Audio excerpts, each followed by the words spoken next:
right. We are live. We are live. At least I think I am. It appears that I am.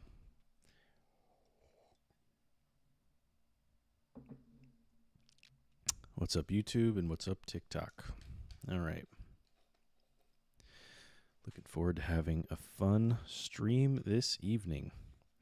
And I'm hopefully going to have at least one, if not two, special guests join me this evening. So that'll be a lot of fun. That'll be a whole lot of fun. What's up, Adam? Welcome back, man. That's right. I remembered your name, man. All right. Of course I did, though. Yo. We have the same name. Welcome back. Welcome back. All right. What is this? Oh.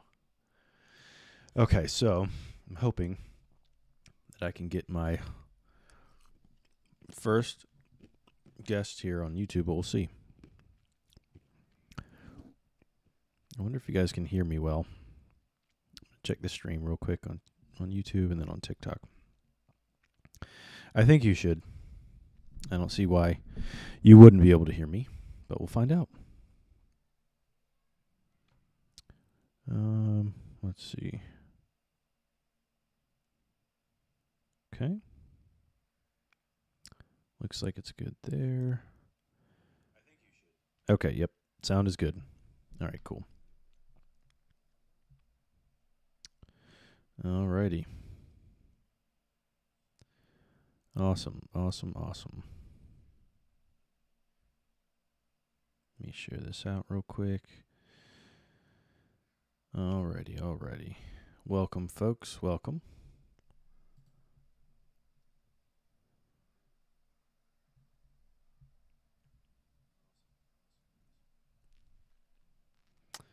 And like I had mentioned, I'm hoping to finally get... What do you mean no sound detected? What are you talking about, TikTok? All right, there we go. Finally get a first YouTube guest, but don't worry, TikTok folk. I will definitely be bringing up TikTok guests too. Okay. That's looking good. Awesome. Reality, Joe Reekin. I don't know. I think reality would help you come to Christ. I think that reality is Christianity. Let's see here. There's good reasons to believe that Christianity is true. 100%. Let's see. I think there's very good reasons to believe that Christianity is true. And follow Christ. 100%. Felipe, if you're in the chat,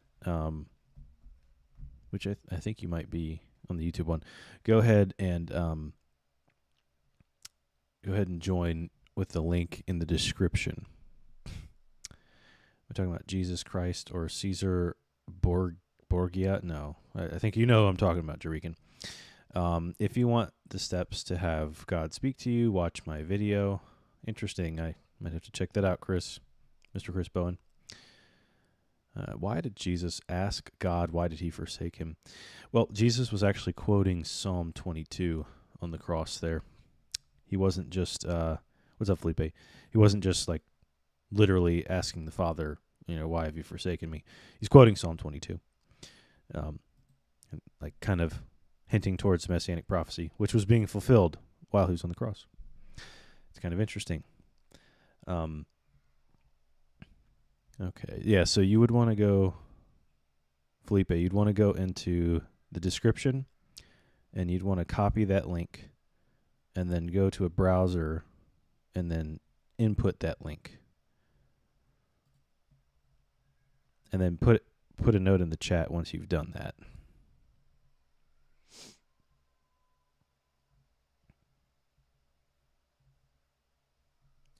Then I'll be able to hear you and see you.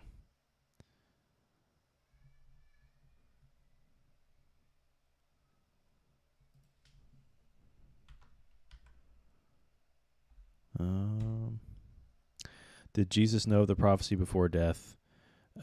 Yes. The Son knew of the prophecy before death, yes.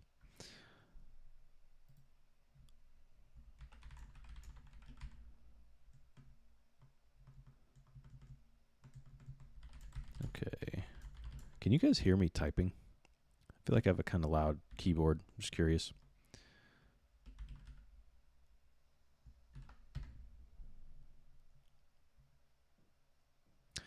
What's the sacrifice? Well, Jesus still died a sinless death and was still crucified and resurrected. So, like, it's not as if because he knew he would have to do this beforehand, which he alludes to while he's in his human form, while he's in the hypostatic union. So it's not like this is surprising. This isn't something he didn't know about even before he took on flesh. So it's not that big of a surprise. So I don't know why we would be shocked that this would happen. I guess I'm just curious at why you're asking, like, what's the sacrifice then? There's still a sacrifice. There's still pain, torment, all that stuff that he went through, being flogged and crucified and taking on sin. It's a 3-day weekend, death, a sacrifice. I don't know why people say that, a 3-day weekend death. It's like really belittling to like the actual event that happened.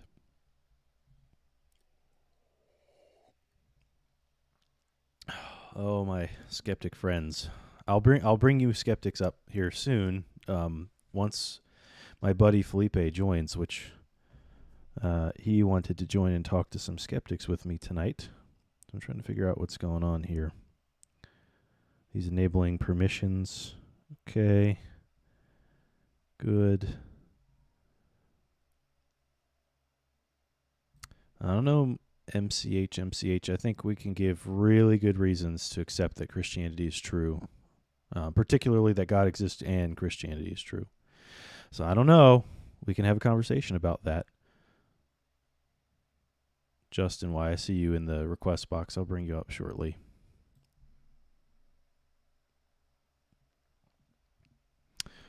No, I'm not just assuming that he exists. Fiction edits.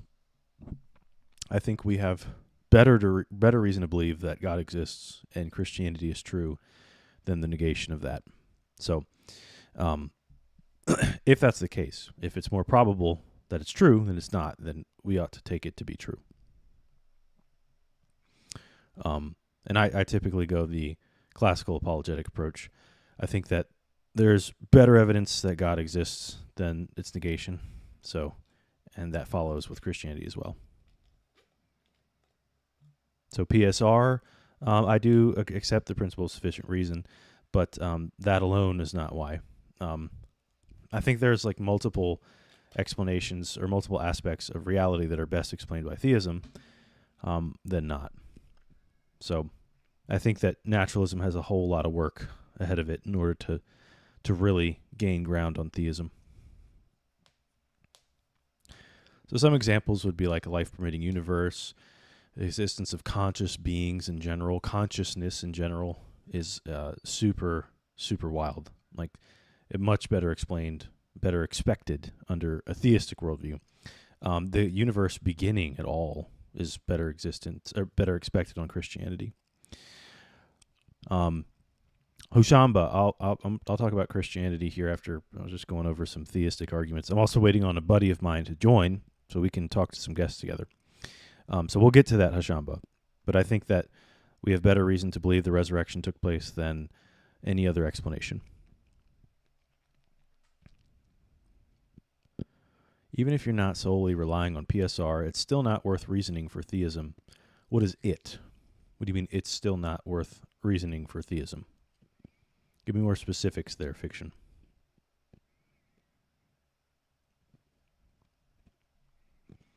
I will give you a new heart, put a new spirit in you. That's a miracle. Yeah, I'm taking guest daughterly. I just need to, I'm trying to bring up my friend. Let me see. He's trying to join right now. He's joining on YouTube, not on TikTok, so that's why it's taking a little bit longer with this little little gizmo I'm using to add them on YouTube. Okay. Life permitting universe given an unimaginable amount of time. We know it would exist. There's actually no reason to believe that. There's no reason to believe that life. You're like the best thing you could say is, well, life does exist. So, but then we would just be like begging the question for naturalism. Whereas if we actually were to ask to provide reasons as to why we would expect life to exist under naturalism, you can appeal to an infinite amount of time, and it's possible that things could happen, but it's also possible it couldn't. So you're not actually giving a reason to increase the probability. You're just kind of rolling the dice, right? Whereas under theism, God has a reason to make a life-permitting universe over a non-life permitting universe. So it's a little bit different. Like, it's not really comparable. I don't think we have a way to increase the probability under naturalism. I think we're kind of stuck. We have to either stick to brute fact or just say chance, like you had just said. And that's not going to help. That's not going to be like a legitimate explanation. If you look at like any other question we'd have in reference to, and you were to just answer with chance, then like the analogy I usually use is if we're all eating a chocolate cake together and I go to the bathroom and come back and my cake is missing, and then I ask what happened to my cake, and you just said, oh, it just disappeared by chance, right? Would we accept that? Given enough time, it's possible it could disappear, right? With no further explanation.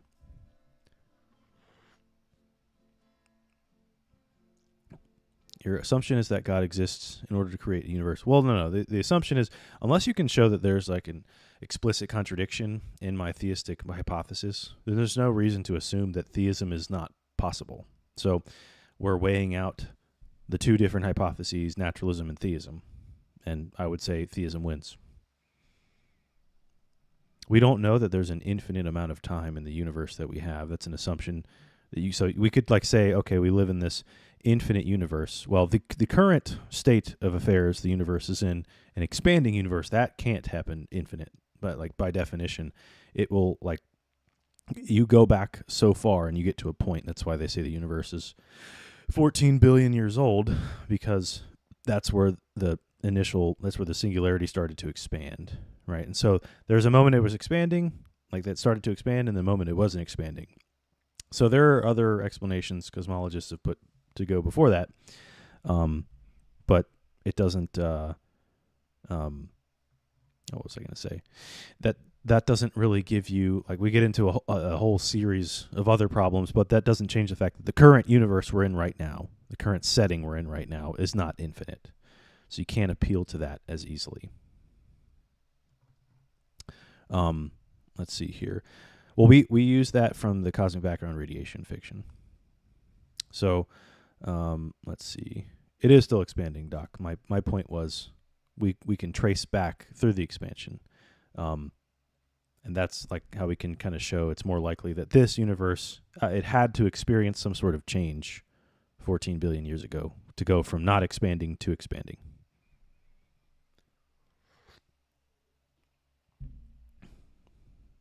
Says, hold on a second.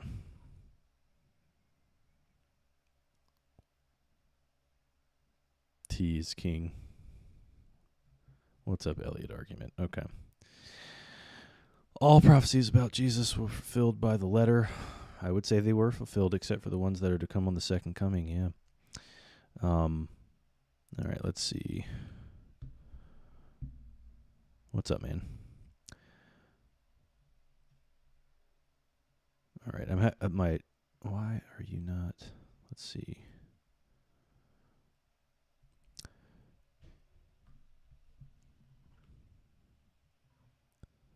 Trying to get this guy to join.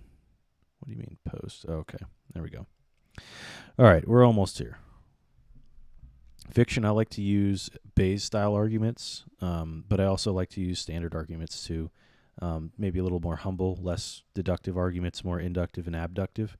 So I like to use design arguments, cosmological arguments. So teleological arguments, cosmological arguments, and I don't use moral arguments as much because I find like you just end up getting into a battle of whether realism or anti-realism is true or something like that. So I don't use that as much. Unless it's like somebody that's not interested in philosophy at all. And then I like to use a moral argument because then we don't have to worry about getting into that.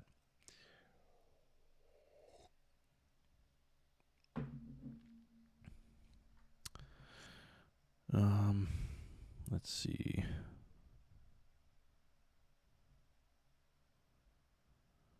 Trying to use this thing called Video Ninja. Intelligent design is not the teleological argument. I said design argument. Although I do take to some form of intelligent design. It's a little bit different. Oh, my YouTube crowd. You guys cannot see this. Sorry about that. There you guys go. Let's see. If any of you in the TikTok chat or the YouTube chat are experts on Video Ninja, help me. Help me.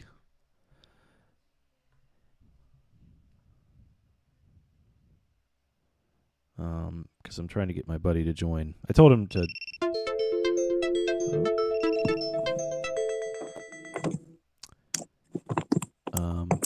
Can you hear me? I can hear Felipe. All right. Chat, can you guys hear my guest? Can you hear me? Yeah, I can hear you.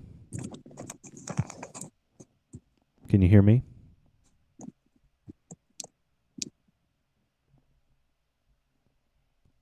Let's see. Can you hear me, Felipe? Oop. Can you hear me, Felipe? Hello?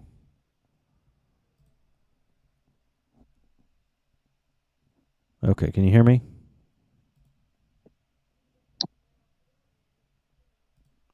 Can you hear me, Felipe? Hello?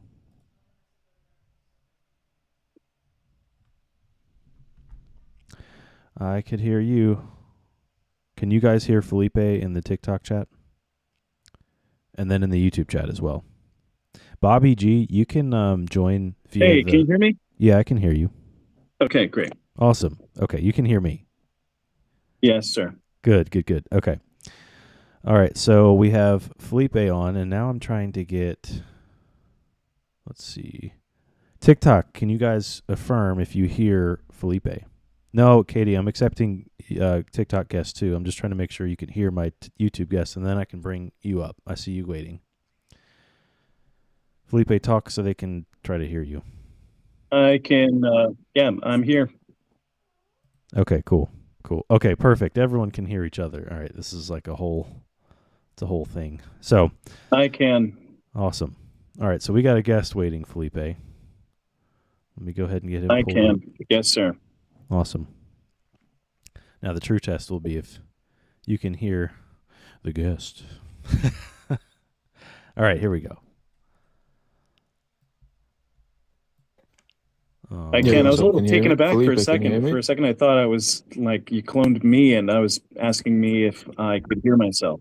No. All right, KD, what's up, man? Yo, Felipe, can you hear me?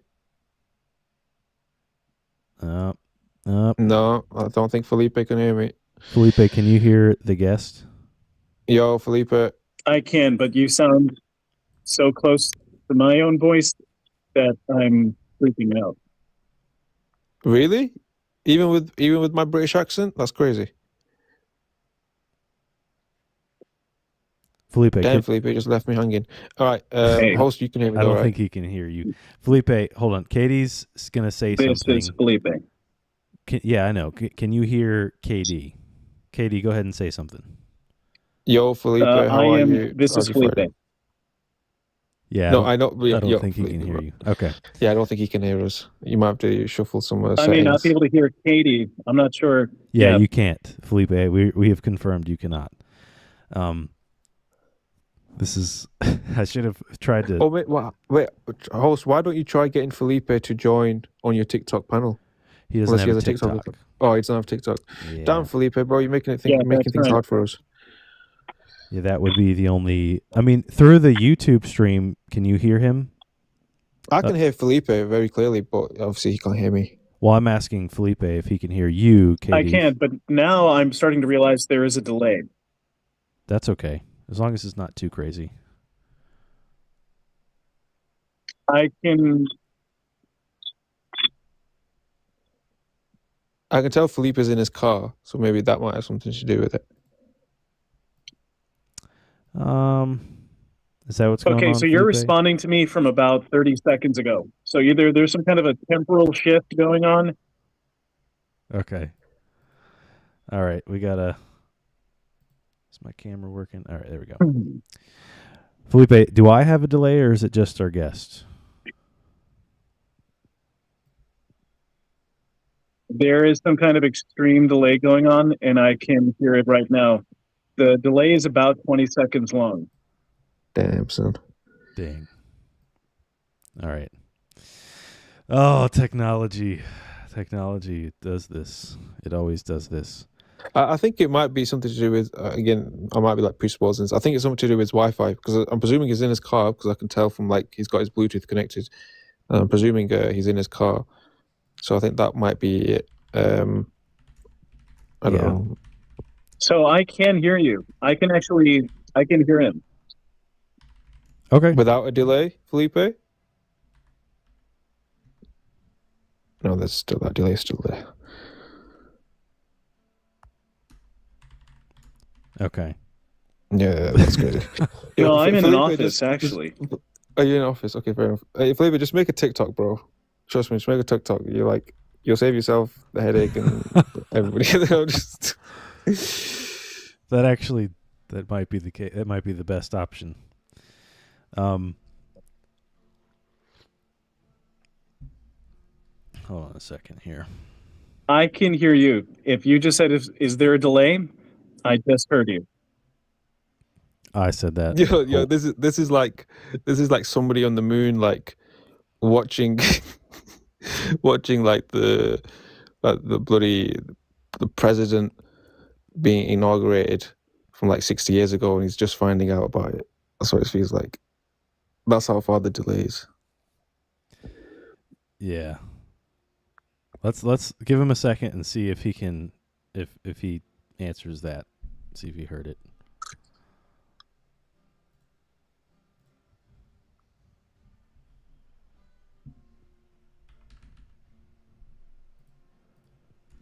I think it's just this software that I'm using, this Video Ninja. Are you using OBS? Yeah. You should use what's it called? Most people use StreamYard. That's the most like, although like there is like a payment for it that you have to pay every month, but it's probably the one that all the main apologists or streamers on YouTube use, because it's the most like efficient and stuff. They use OBS, and then they also use StreamYard for like bringing up guests and stuff and connecting it. I don't know. It's again, I'm not too like I said, I'm not as technical, but that's I know they use OBS and they use StreamYard, but yeah. However, how they click them together and with the TikTok Lab, I don't know all that stuff. I'll be honest. Okay. Yeah, I actually pay for StreamYard or Streamlabs right now, and I use their what used to be called Melon, and now it's called Talk Studio. But I've considered switching over to StreamYard. Yeah, he's gonna try to. Yeah, he's gonna try to join again, and maybe that'll help. Yeah, no worries. But what do you want to talk about, man? Yeah, obviously you got the background. God exists. I already believe that Christianity is true, and what's stopping you? Just so I don't misrepresent, and this is just from like a couple of days ago, I started a conversation with somebody who told me they were Christian, and 20 minutes into the conversation I found out they're a Jehovah's Witness. So it was I felt like I wasted 20 minutes of the conversation. Yep. I felt like that after 20 minutes. Just so I don't misrepresent, obviously you're a Christian. Do you hold to like any denominations at all or not? Do I hold to that any denomination what? Like, do you hold to any sort of denomination? Like, are you Catholic, Orthodox, Protestant, non-denominational? Like, what do you hold to? I'm a Protestant. A Protestant, okay, that's yeah, fine. I align more so with Southern Baptist views, but I'm pretty different than most Protestants because I actually take a lot of the views that the Eastern Fathers have. So similar to what the Orthodox position is on certain things. So like God's view on foreknowledge, probably more the atonement view. I sympathize more with the Eastern view. Definitely don't accept the original sin doctrine that Augustine came up with. So that's, again, more of an Eastern view. So like I said, I have a different position than most Protestants. Interesting. Yeah. Do you hold to like EED, just like the Eastern Orthodox, regarding the Trinity? I do. Well, yeah, the monarchical Trinitarian model. Yeah. Like the essence energy distinction, like Palamas. Yes. Yeah. I'm still trying to like fully grasp that. I'm reading David. Can you hear me in real time now? I think so. Yeah, we hear you quite good actually, Felipe. Can you hear me now? Is there a lag? Oh, that lag's still there. Well, there were two things here, and then he went away. The mic was better this time. Hey, there? Yeah. Yep. Okay. So what I realized just now is it's likely that if I go away from the browser, I'm using my phone. If I go away from the browser and I try to watch you at the same time on YouTube, then there's an extreme delay. And I think that's what had caused it. Okay. Fair enough. So I won't be able to see you while this is happening, but I'll be able to listen. Oh wait, I can actually make it so you can see me through this app thing. So that's okay. Yeah, we can do that. Yeah, there's nothing wrong with that. What were you saying, Katie? Yeah, I was just like cashing out like your beliefs. Obviously, you're Trinitarian Baptist, but you lean towards like certain Eastern positions regarding the Trinity, essence, energy distinction, Saint Palamas' view, and all that stuff. That's fine. And now I cannot hear KD. That's the issue. Oh damn. Oh, so basically you can't. So I will only be able to hear KD if I have YouTube on, but if I go away from YouTube, then this isn't there. And then I will be hearing myself in the delay through YouTube. Of course. It's really weird the way that the apps are interacting with a weird kind of delay constraint. That's probably why most people don't bring on YouTube. Well, no, I've seen people bring on YouTube and TikTok people. I think they probably have it worked out. Maybe you're at work, right? You're at your office? Yeah. All right. Yeah, so do you have access to a computer? I do. I do not have a camera, but I guess I could use... You don't need the camera, man. I was going to say you could use the computer to listen to KD while watching YouTube on the computer and then be on your phone talking to us. Yeah, that makes a lot of sense. Yeah, let's try it that way. There we go. Solutions. I hope this works. Let's see what... All right. Glad to hear it. All right, so yeah, like you were saying, while Felipe's doing that, Katie, I take to more Eastern views, and I'm pretty like open to different views between the East and West. That because I grew up very much classic Southern Baptist, didn't know much about the Eastern Fathers. Then when I started getting into philosophy of religion and into the early church history, that's when I started reading both sides, first the Western Fathers and then more Eastern Fathers, and that just kind of changed my opinion. As far as like essence energy distinction, I think that is, if divine simplicity is to be saved, it is saved through the essence energy distinction. It avoids, if you have, I'm still trying to fully grasp this, but I think, do you know who David Bradshaw is by any chance? No, I'm not familiar with the name.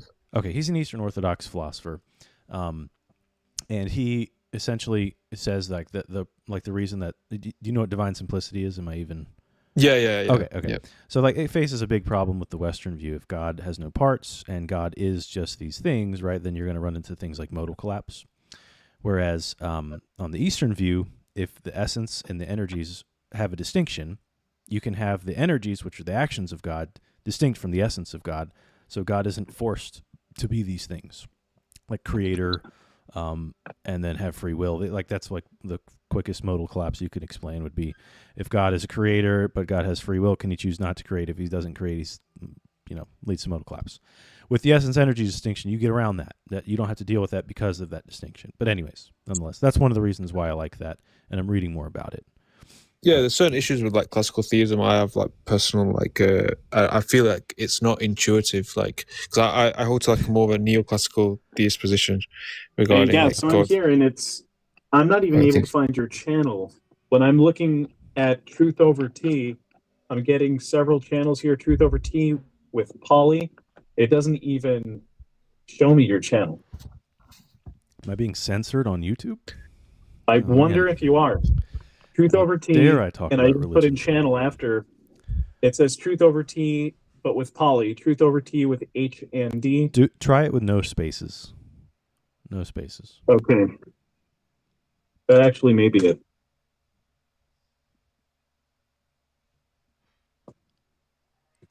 And Katie, just so you know, Felipe is a Super Smash Bros. Champion. Oh, goodness.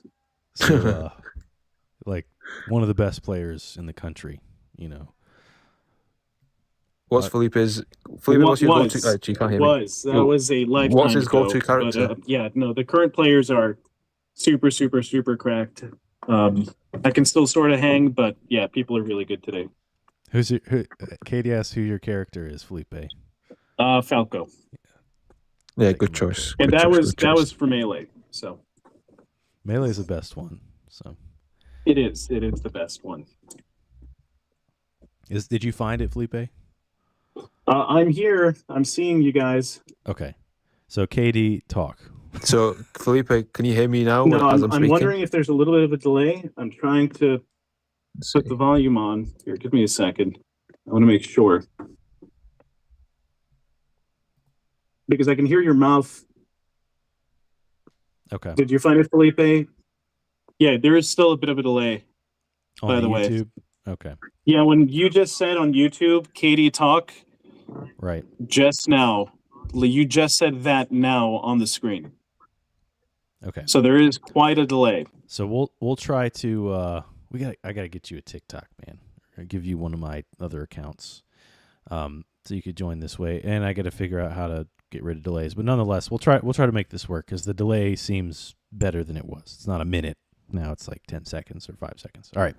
So Katie's been asking me about my views. Well, no, it's still quite a bad delay, my friend. I'm just letting you know it's at least a 10-second delay. Okay. How about, can you make a TikTok? Would you be willing to do that? I'm going to be honest with you, my friend. I don't want that app on my phone. After I read all that stuff a while ago about how they had, you know what I mean? They had all those, I try not to be a conspiracy theorist, but I'd rather not have a Chinese spy app on my phone. Bro, buddy, I'm pretty sure you own a Chinese phone right now. I'm sure you're holding a Chinese phone. They've got everything they need.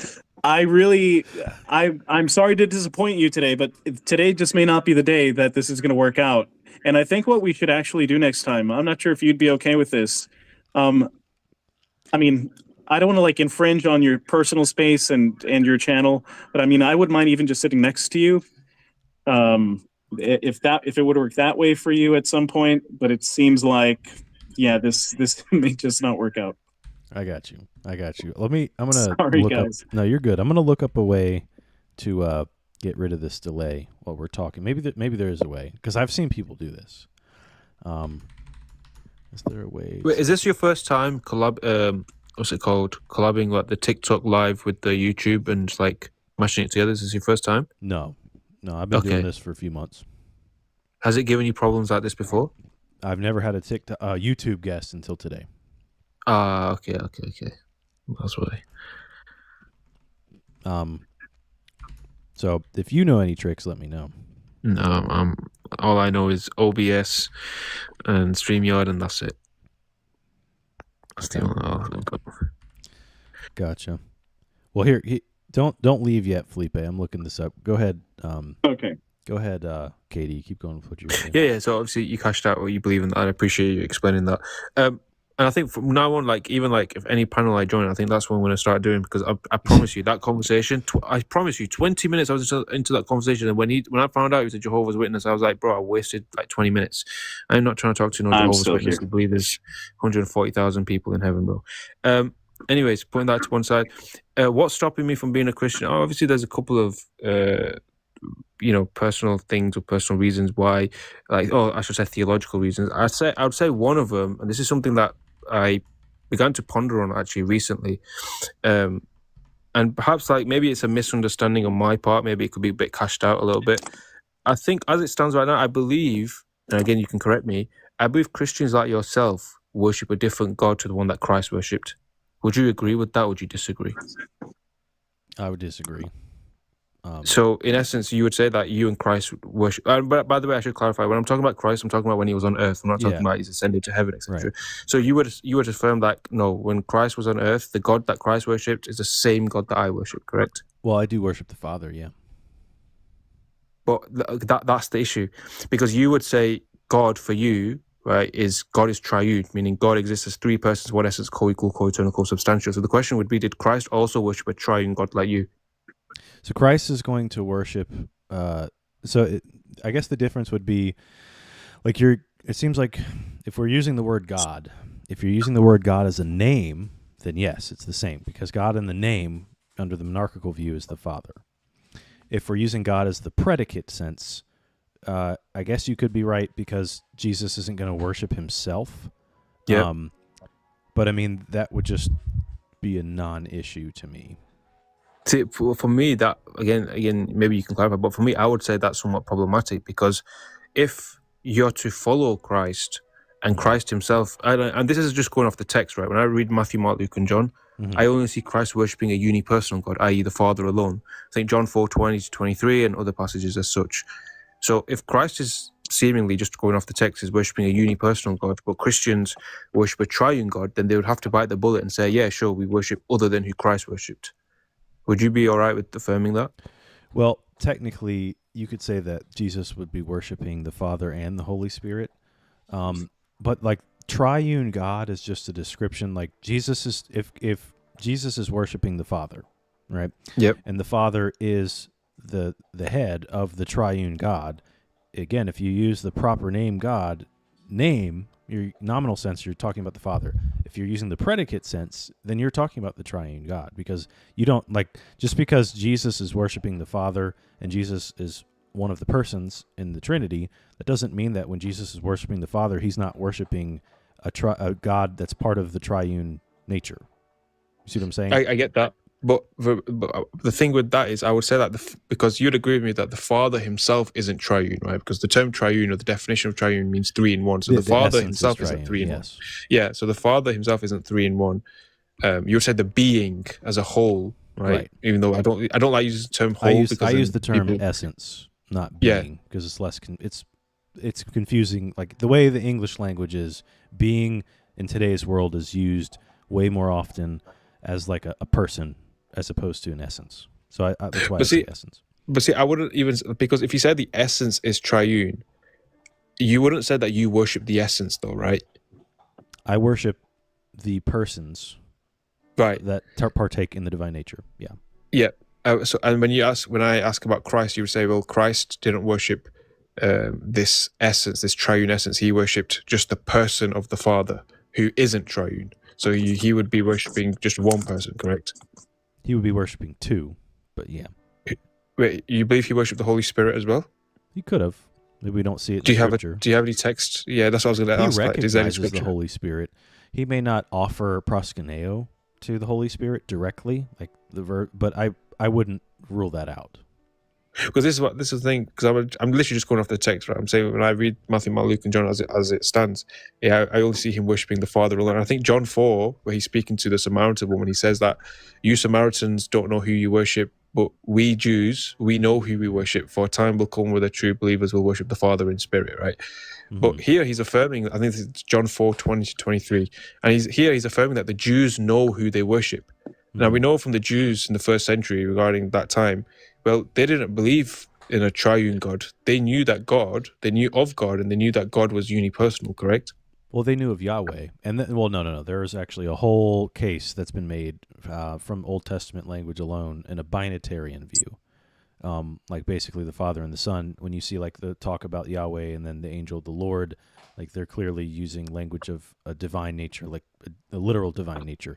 So there's like a whole case that's made. If you haven't already, I suggest that you watch a debate between David Wood and Alex O'Connor. David Wood goes over, he doesn't even use John in the debate, is Jesus God? Or did Jesus claim to be God? I think is Jesus God? And he literally just uses this. There's a book written by this theologian, I can't remember the name of her, but it's about basically like this binitarian view of the Old Testament, where it was pretty clear that they affirmed some form of binitarian sense of God. It's not Trinitarian, but there's more than one person, not unipersonal. You see, I get that because look, you could like extrapolate like you like 5 persons from the Old Testament when you talk about the arm of the Lord and all this stuff, and somebody could make an interpretation and say, well, the arm of the Lord is another person, is a divine person, and angel of the Lord is a divine person, and then you have etc. etc. But I'm saying the passage in John 4, where Christ says, "We know who the Jews know who they worship." If Christ is affirming that the Jews know who they worship in the first century, and the first century Jews didn't worship a triune God, then he's in essence he's affirming that to worship a triune God isn't the God of the Jews, because in Deuteronomy 13 it says that any prophet who preaches a God that the Jews don't know, or the Israelites don't know, he is to be stoned to death and unalived. If Christ is preaching to the Jews, Jesus is not a prophet. Christ is how is Christ not a prophet? You reject Christ being a prophet? That's not his position. No, he's a Messiah. Yeah, but he's also a prophet, is he not? You can say he is prophetic, he prophesies, but his position is a Messiah. His official position would you say, is not recognized as being a prophet. No, that's what Muslims believe, not Christians. So in Deuteronomy 18, you wouldn't say he's the prophet like Moses? I would say he's the Messiah. So you would negate him being the prophet like Moses? I would say he's above a prophet. He's the Messiah. Wow, I'm surprised. I'm not going to lie, you're the first Christian who's ever said that to me, that he's not the prophet like, or you're negating him being the prophet like Moses. Who would you say that is then, as a Christian? What do you mean that is? So the prophet, because obviously you're saying that Christ isn't a prophet, and Deuteronomy 18, often like many Christians talk to me about how like Moses prophesied about Christ, and they use Deuteronomy 18 to say that, well, he's talking about Christ because he's the prophet like Moses, but you're saying he's not a prophet. I don't typically who would you say is the prophet like Moses? Well, I don't typically run messianic prophecy arguments, just because to me, I found them, I just sit there arguing about a prophecy forever. So it's possible Christians may do that. I don't run that argument, especially from Deuteronomy 18. If any, it would be like the most common ones, your Psalm 22, Isaiah 53, Daniel 7, Daniel 9. But I haven't ran that one, so I wouldn't be able to give you like the most intelligent response to that. That's fine. It's not my style. So like, if somebody doesn't know, I'll just like, okay, fine, we'll just move on from that. But sure, going forward. But then again, because it's somewhat, again for me, it's somewhat still confusing in the sense of like, if in John 4, Christ is affirming that the Jews know who they worship, but we know in the first century Jews didn't worship a triune God, then in essence, Christ can't be affirming.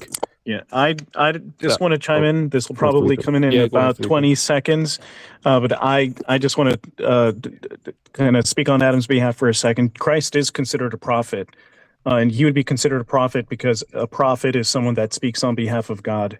He gives messages or warnings to the people of God.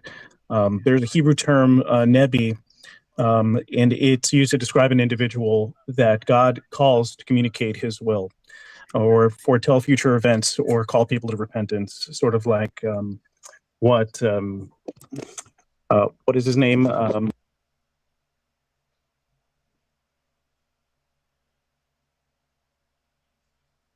thought it froze for me as well. Did it just freeze? Yeah. I don't think it froze. I just cut out. His volume went down. Here, we'll give him a second. Might have got. It's fine. Still there, Felipe?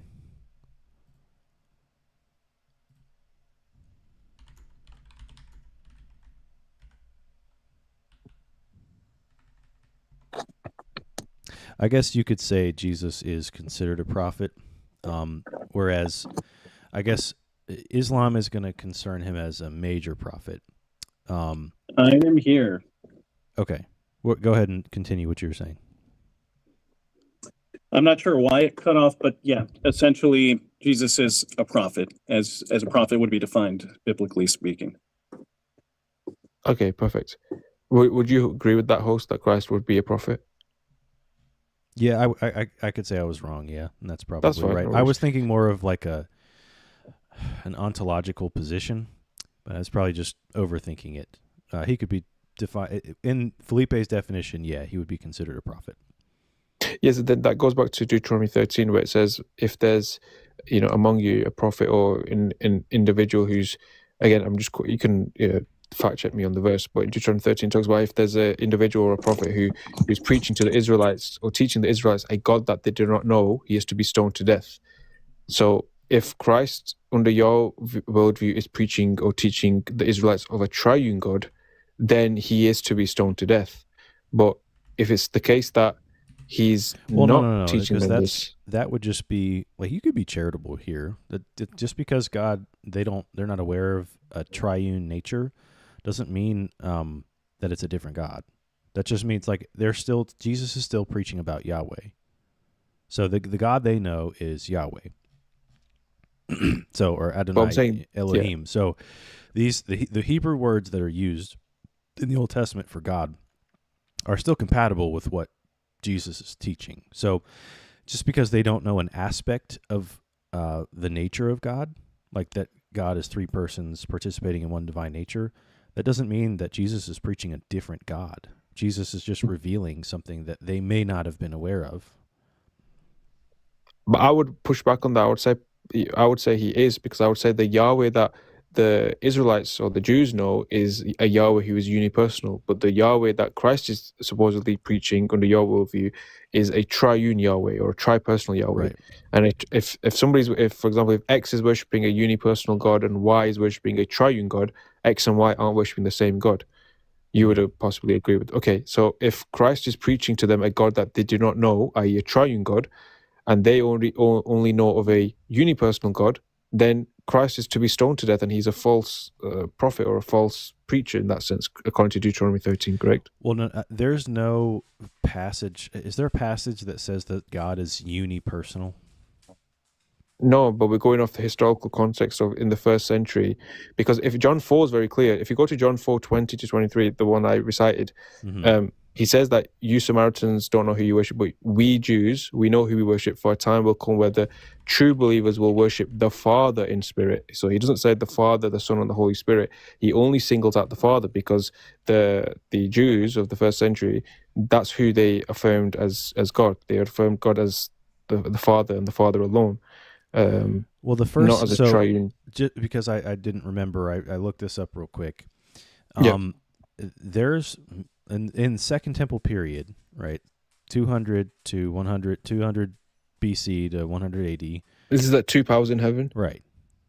Okay. That was a thing around then. So I mean, that wouldn't have been like, you could say, well, that's two persons and not one, but that's gonna A, throw away the uniperson argument, and B, it's still Yahweh.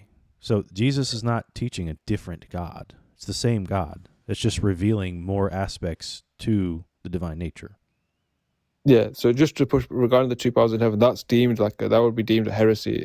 Josephus, I think, mentions how it's deemed a heresy.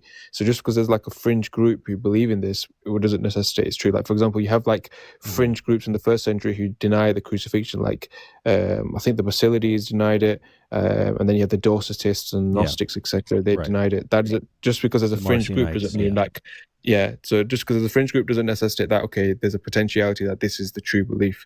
So that's the pushback I would give. I don't know that it's that fringe, though, because we don't have very many writings from ancient Jews that far back. Like, even somebody like Philo of Alexandria, he's an Alexandrian Jew. So he's not in the center of the mix here. He's in Egypt. So I don't know how many Jews we really have outside of Josephus. Or did you say Josephus or Philo who wrote against that? Josephus. Oh, I'm sorry. I thought you said Philo. Josephus. No, you good. I don't know what Philo's view is on that. I thought you were just telling me. But Josephus, he was in Jerusalem. He was in the center of everything happening then. But again, I don't know what he like. Can you elaborate a little more on what he wrote on the binitarian view of the 2 powers in heaven? No, he just mentions how, like, and I remember reading this a while back. He just mentions that there were groups there was a small group of Israelites who did believe in this concept of God being more than of the angel of the Lord being somewhat divine of some sense. But in essence, it wasn't a position or a belief that was like widely accepted. It was only like a fringe group. and it's somewhat expected because, like I said, like regarding even the crucifixion, there's like fringe groups who would claim to be Christians, like the Basilides, etc. They would claim to be Christians, but they would like negate the crucifixion taking place, or they would say like the substitution theory, like Simon of Cyrene being in there, etc., etc. But they would still say, well, we're still Christians. You would obviously push back and say, no, you're not, because you negate Christ dying for your sins. No. I don't. So I don't necessarily say that somebody who rejects the Trinity isn't a Christian. No, I'm saying the crucifixion. Somebody rejects the crucifixion. Yeah. Yeah.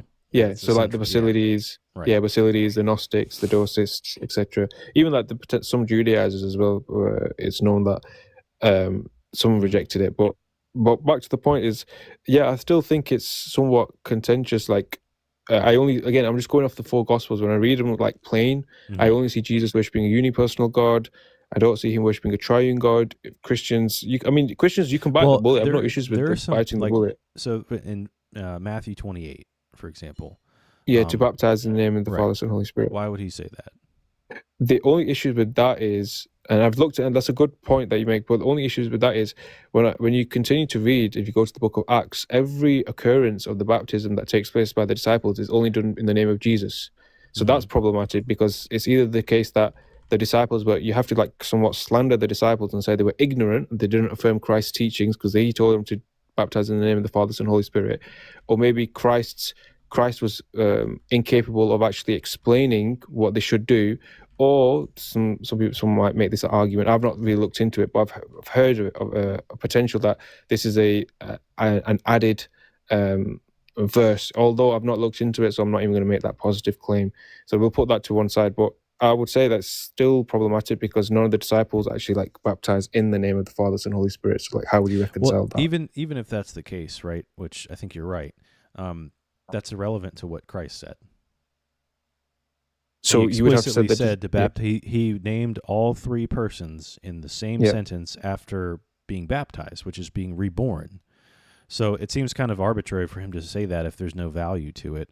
And then there's other passages that are mentioned, John 14, 25, 15, 26, 16, 7 through 15. And then Jesus refers to the Holy Spirit as the Spirit of truth, the helper, those sorts of things. So Jesus definitely alludes to the Holy Spirit as being something other than him and other than the Father. They're distinct. I can agree that he mentions the Holy Spirit and he affirms him as the helper, etc. But the thing is, like, someone could hold to the position, say that the Holy Spirit is some sort of like, because I've read this again. I'm not saying it's a major position, but there are fringe groups. If you look into like early Christianity, certain fringe groups who held to the belief that the Holy Spirit was actually Gabriel, right? Or it was just an angel of God who helped like the apostles after Christ ascended, who was there for the apostles or there for Christ in his certain times of need or anything of the sorts, and he was there for Mary, etc. So some people argue, well, the Holy Spirit does exist. We believe in the Holy Spirit, but only as an angel of God, not as a divine, distinct person who possesses omniproperties. So, but I see that the point regarding that Matthew 28:19. But I would still argue and say that, well, that isn't Christ himself worshipping those three persons. You would, simply baptizing in the name of XYZ doesn't necessitate that you're worshipping XYZ. That's a pretty high status to give. So it seems kind of arbitrary if, like, the status. Why would you say to do that? Like, what's the purpose of baptism? It's to be washed of your sins and to be reborn. And the way to do that, like, why wouldn't Jesus like just say the Father and the Son, or why wouldn't Jesus say Elijah or Moses or something like that? Clearly, the Holy Spirit has some sort of, along with the Father, has some sort of importance there when it comes into one of the most important processes. Throughout all of Christian history, up until recently, some form of baptism, whether physical or spiritual, was thought to be necessary for salvation, because the actual being reborn is described as baptism.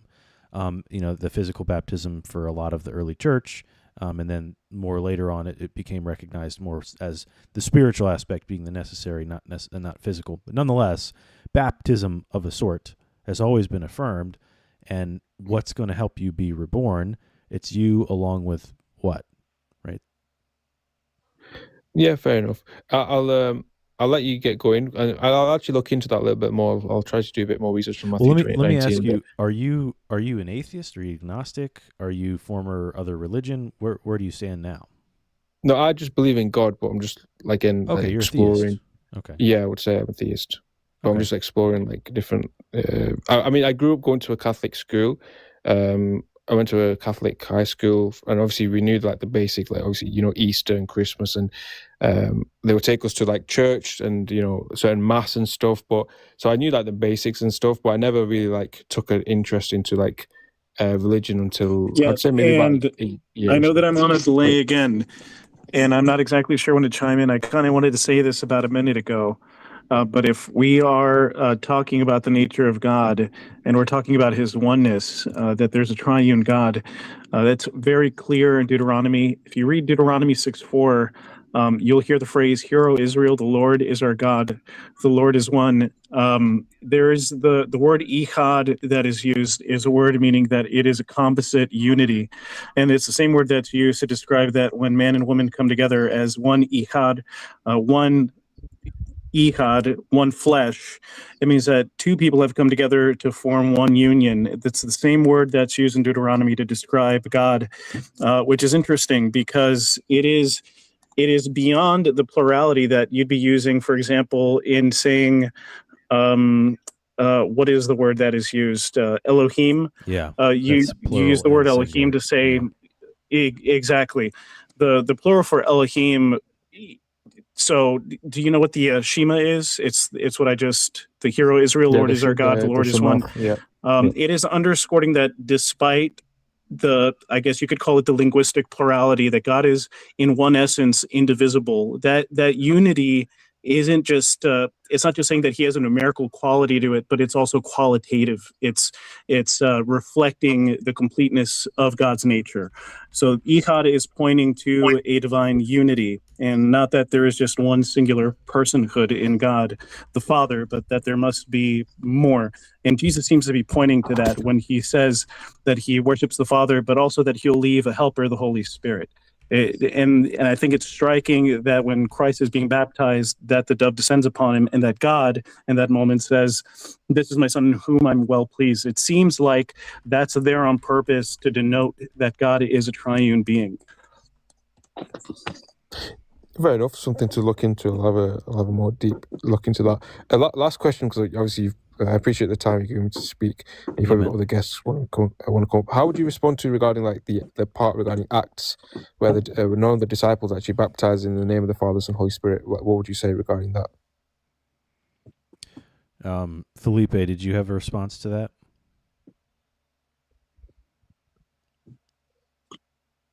I know we got a 20-second delay here, but No, it's fine. Don't worry about it. I just want to hear it. Yeah, sorry. What was the response? I was asking. He was asking. Katie was asking. Okay, if Jesus is naming the Father, the Son, the Holy Spirit, that's who you should baptize in the name of, right? Why Yes. didn't the disciples do that in Acts? Why did they just baptize people in the name of Christ? In the name of the Father, the Son, and the Holy Spirit. That's really interesting. I think it's very likely that it's implied. I think that the implication here is that Christ was who he says he was. I have a feeling that it has something to do with familiarity. I don't think there's really a concrete answer to that. I think I'd be I wouldn't be honest if I said that I really have a solid answer. The fact that they spent so much time with Christ and then came to know him and recognize him as the Son of God and as God himself, they probably felt fairly comfortable just saying, well, God is God. And so we're going to baptize in the name of Jesus, who was somebody that we lived with, that we knew. I think it has something to do with familiarity. I can't be entirely sure. But fair enough, and I still think it's somewhat problematic, because obviously if Christ is telling them to do something and they are doing other than what Christ did, then you're kind of like having to say that the disciples either weren't paying attention or they purposely just like went against what Christ said. But I mean, it's probably something for me to look into as well. But yeah, host, I appreciate the conversation. Or I appreciate you being cordial. I'll actually follow you as well. We can catch up another time. But yeah, appreciate it. Have a great Friday, Felipe. You too, even though there's going to be a 10-second delay. And yeah, appreciate it. Have a great weekend, and hopefully speaking in soon. Thanks, Katie. Appreciate it, man. Have a good one. Cheers. Thank you. All You right, too. Thank you. Take care. All right. He was a cool guest. I like that guy. Am I on a delay with you too, Felipe, or is it just him? No, so I can hear you right now, but you're the only person that I can hear. I wasn't able to hear him directly, so I have to listen to him through YouTube, which causes the delay. But I can hear what you're saying here right now, and then I will also hear what you said on YouTube. Oh, okay. See, I'm using this thing. I mean, you're on it, obviously, Video Ninja, and there's like all sorts of ways. There's something here that says you can get rid of the delay by using buffer equals 0 parameter in the scene link, ensuring hardware acceleration is enabled, and using Chrome Edge. I'm using Edge for better performance. What internet browser are you using? I'm using Chrome. Okay. And Aaron in the Wilderness, I see you in the request box. I'll bring you up here shortly. Okay. Let's see. I wonder. I'm just trying to figure out why. Like, there's so many buttons here on the Video Ninja thing. I'll probably have to figure it out after the stream, but I'm going to try to figure it out while we're doing this. That gives an option to like do crazy things that I don't even know of. I don't even know what these crazy things are. Let's see. I'm gonna like give you my old phone so you can join TikTok lives. That might work. Yeah, that might be the fix. Because TikTok makes it easier, or I can just figure this out. But anyways, what did you think? Was there anything profound that the guest brought up or anything like that, or anything else you wanted to mention about what he had mentioned? No, I think that really over time, what you notice throughout the Gospels and reading some of the Older Testament, is that you realize that there seems to be a composite argument, and I'm pretty sure that if we were to take the arguments and arrange them in a logical, what would I say? If we gave some kind of logical coherence to all of the arguments, I think that there is something to that. I'm sure that in these last 2,000 years, a theologian has probably come up with a pretty good argument. I'm not sure where that argument is. Maybe people are expecting. I think likely here's the issue. I think to get to the heart of it, I think that as Christians, we're a little narrow-minded sometimes. We have a myopic view of our own arguments, and we don't understand that because we're so enmeshed in a lot of like the Christianese lingo and a lot of the Christian language that we expect other people to understand what we're saying and what we mean. And so then we think that our arguments make a whole lot of sense. And then when we present those same arguments, then other people have no idea what we're talking about. And especially people who pretty profusely rail against Christians, atheists that are well known, for example, and they have their arguments a lot more salient than they've ever been. So I think what we need to do right now is take a lot of the framework that our predecessors have left behind, but I think there is a lot more apologetics to be done, and I think there are so many more coherent arguments to be made that I don't think have been made yet. Yeah, no, I'm definitely more in the I've spent most of my time in the philosophy of religion space. So I've spent a good amount of time in like defending challenges in the Gospels and the narrative of theology, or just like scriptural defense in general, passages that may seem to contradict one another or whatever.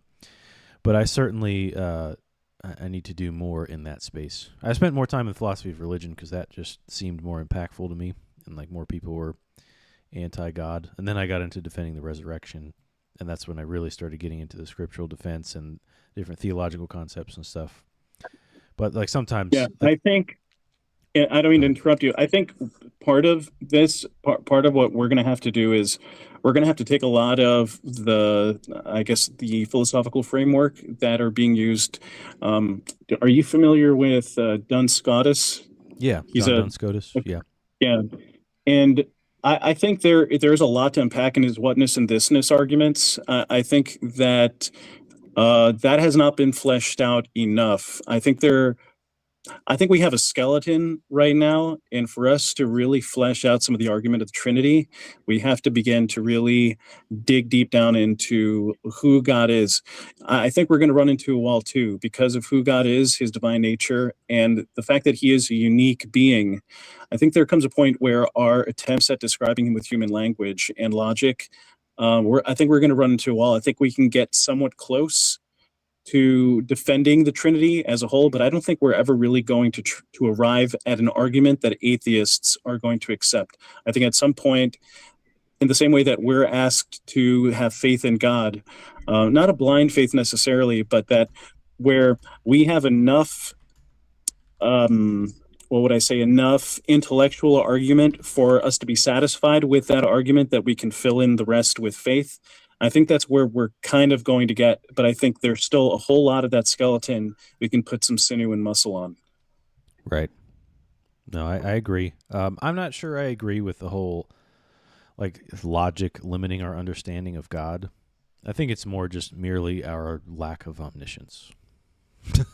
Like just the fact that we don't it's our logic is not relevant to the case. Logic actually helps us understand God because logic is an extension of God. But we just have a lot to learn. There's so much more to reality that's in a spiritual metaphysical sense, especially in modernity, that we've totally drifted off from. So I think that's more of like that's where we should start, if I were to guess. Let's get back to the old spiritual aspects and try to incorporate that with the new modernity, and that'll help us understand God better. But ultimately, we're still limited beings. Yeah, I think one other thing is, and I don't mean to cast aspersions to any modern apologists, to any of the people that are doing fantastic work, but if you notice the S rank, the high level, the highest level apologists, there are far and few between. We have like 5 of those guys in reality, and that's nowhere near the number that we should have of people that are, incredibly qualified. I'm talking about with, a deep bag of arguments of knowledge. I think what it would really require is, I think in the same way that you have lots of physicists and you have lots of mathematicians, we need a lot more apologists that have a really deep understanding of the philosophical arguments that exist, incredibly well read on the theologians. And there's a lot there to be synthesized. Like I said, there's a lot of apologetics left to be done, and nobody's really gone out to do the work because everybody assumes that some other smart guy must be out there. And it's like the guy who's like, I go to the Modern Museum of Art and I just see a painting of a blue canvas, and I could have done that. Yeah, but you didn't. And somebody needs to go out there and do some really deep work. And I'm sure that God is going to provide the insight and those ideas to the person that decides to do that deep work, Are to there any flesh out some of the To me, arguments that are really necessary seems to like contend Saturday was with a a totally lot of the miraculous much event. better atheistic We arguments were that are out there extremely today. close to a much Yeah. sad. Hold on a second. Sorry, I was Listen trying to to historian Tom Holland pull explain something what the up, world and I would don't be know like what today just happened. without Christianity. But no, I agree with you. We need to like put this type of content, this type of material on the same level as like people do with cosmology, physics, things like that. I agree with you.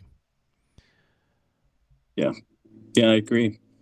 Are there any hints Can you hear this? of the Trinity in the Old I Testament? can hear what you just actually, said. Okay, no, I'm putting a video up real quick because I need to run to the restroom, and I'm gonna have a video playing so you guys can see the Trinity hinted at in the Old Testament. I think a lot of people do miss, like we were mentioning about how the word Elohim is used. I made a video on this a while ago. It's actually pretty. I think it's pretty interesting. Let's see. Oh, I see. So I can do this. I can Did do this. Trinitarian theology really get Can you hear invented it? at the Council of Nicaea in AD Not 325? yet. No. We have examples. All right, TikTok. Can you guys hear? Can you guys Did hear this? Trinitarian theology really get invented at the Council of Nicaea? And then, of course, it went to a different video.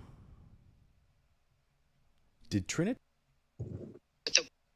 No. This is Did Trinit? Okay, here we go. Here we go. If you guys haven't already come here, go to the YouTube channel. Yeah. All right. Are there any You can't hear the video, man?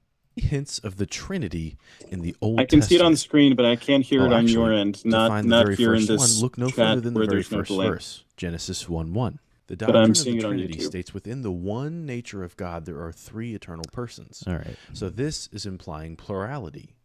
Now the word for God YouTube here, crowd, can you guys Elohim, hear this? is the plural form of the word All right, the as YouTube opposed people to can hear it. El or Eloah. The part of speech is a noun, the gender is masculine, and the number is plural. All right, let me Notice start the this over. of the All right, Trinity I'll be right back. in the Old Testament. Well, Okay. actually, to find the very first one, look no further than the very first verse, Genesis 1:1. The doctrine of the Trinity states within the one nature of God there are three eternal persons. So this is implying plurality. Now the word for God here, Elohim, is the plural form of the word as opposed to El or Eloah. The part of speech is a noun, the gender is masculine, and the number is plural. Notice the verb that follows, bara, for created, is actually in the singular form. And Elohim is always followed by a singular verb if followed by a verb in the Old Testament. Now let's take a look at the morphology for the word bara. Part of speech is a verb, the stem is gal, the aspect is perfect, the person is third, the gender is masculine, and the number is singular. Plurality, yet singular. Kind of like three persons in one God. Are there any hints of the Trinity in the Old Testament? Well, actually, to find the very first one, look no further than the very first verse, Genesis 1:1. The doctrine of the Trinity states within the one nature of God there are three eternal persons. So this is implying plurality.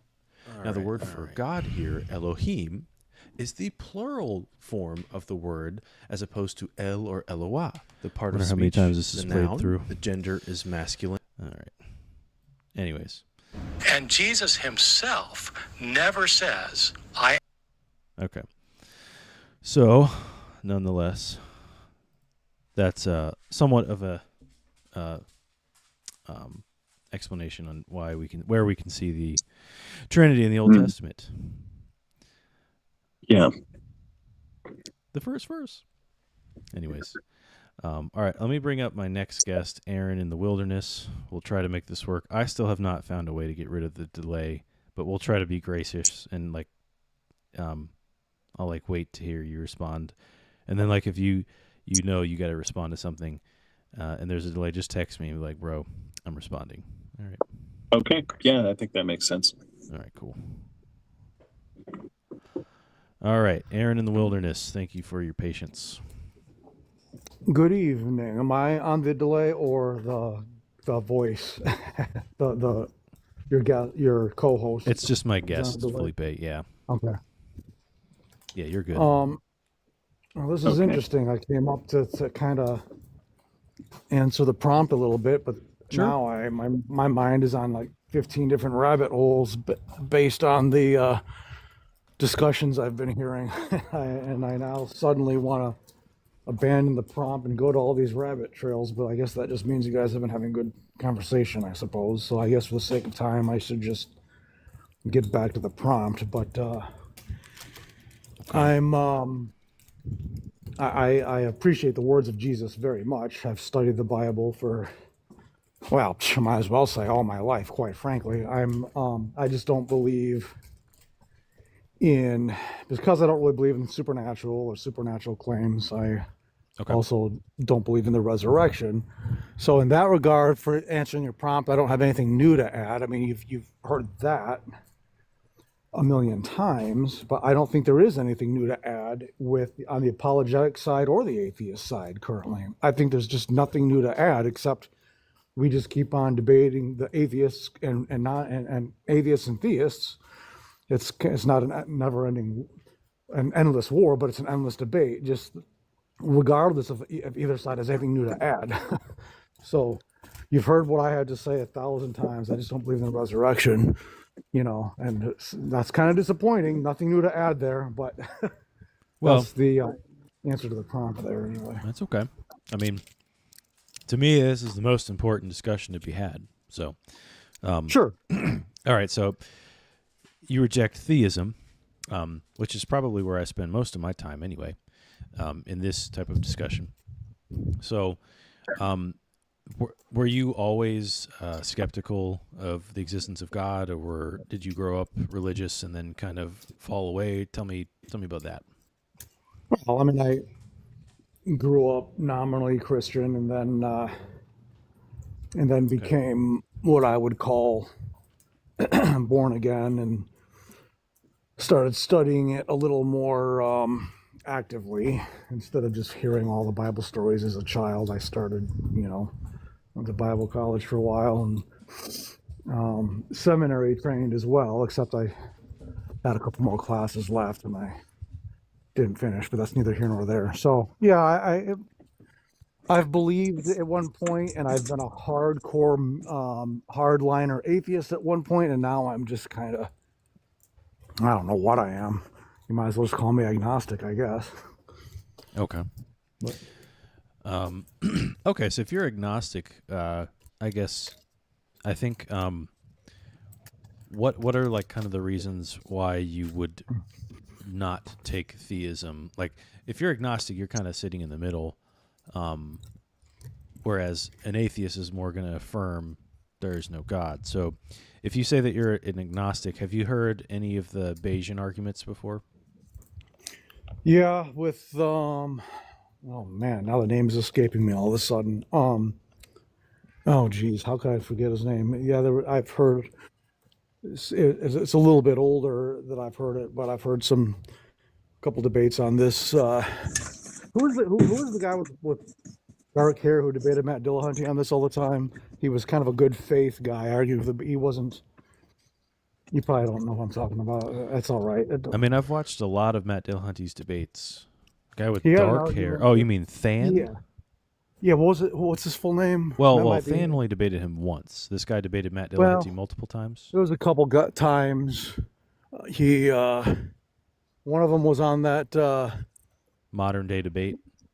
Was it that, or was it that? What was that brew one? The brew in scripture. whatever? Oh, the beer Bible and beer consortium. Yeah, that it might have been on that.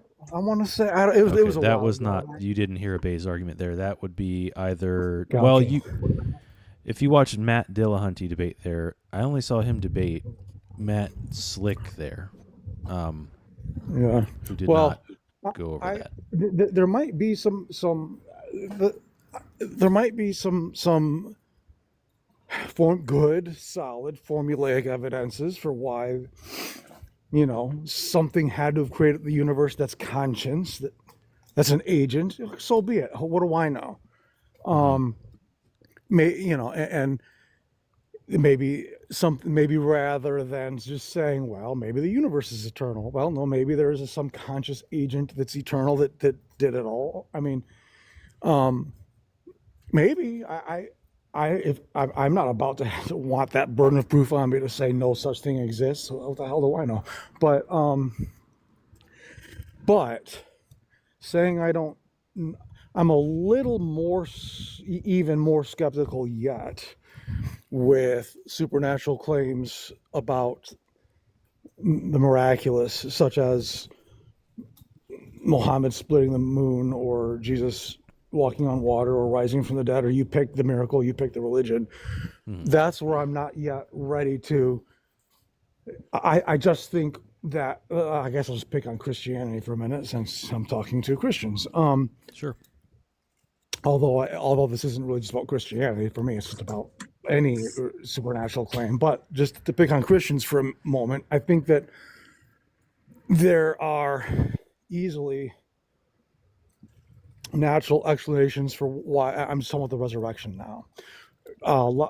Natural explanations for why the disciples could have been mistaken and thought that they and encountered Jesus rising, such a, you know, like, and that this happens today. Like, how many people, for example, have thought that they've not only seen alien beings, but also go even further than that and claim that they were taken up and experimented on, etc.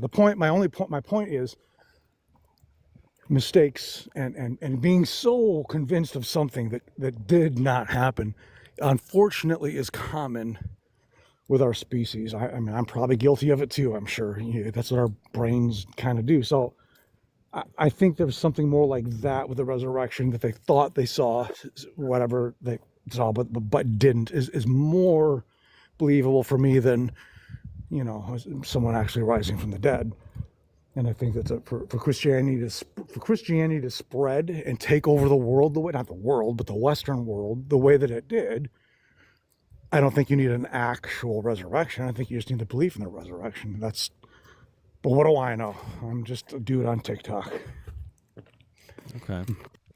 Well, I mean, I understand your hesitation towards miracles, but I think that I think like other miracle stories actually aren't problematic for Christianity, like a lot of people would say. I think that that's actually helpful towards a theistic view. And if Christianity is true, like in the Old Testament, there is mentions of little g gods. Michael Heiser talks quite a bit about this. And does that mean that they're like God in the sense of what God means? No. But they're beings that are beyond what we are. So things like what could be perceived as miraculous events outside of Christianity. A, it could have been God trying to reach out to them, or B, it could have been these other beings trying to do something for some specific purpose that would pull them away from Christianity. Now, like before we even go down that trail, if God exists, right, if like you had mentioned, you seem like open to the fact that, or to the possibility that there could be some theistic God, like a theism explanation to the beginning of the universe is not that hard to grasp. And if that is the case, let's say that is the case, then miracles aren't that hard to take seriously anymore. At least to me, it seems like if God can create a universe, we no longer really have, it's not such a massive jump now. It's still a miracle, but it's not impossible. We have reason to believe that miracles would happen, right? There is some, woke up tomorrow morning and physicists got together and said we discovered something in the universe that clearly has to be from a God, and something like that was like, I don't want to say proven, because what can you prove in science? But if there's huge evidence all of a sudden for an agent, a conscious something, power, force that created all things, then sure, I guess maybe I'd have to sit down and rethink my skepticism on miracles, I suppose, if I'm going to be, intellectually honest with myself, I suppose. Okay. Probably. Okay, then if that's the case, let's stay there. So let's try to see if we can show there's better reason to believe that theism is true than not.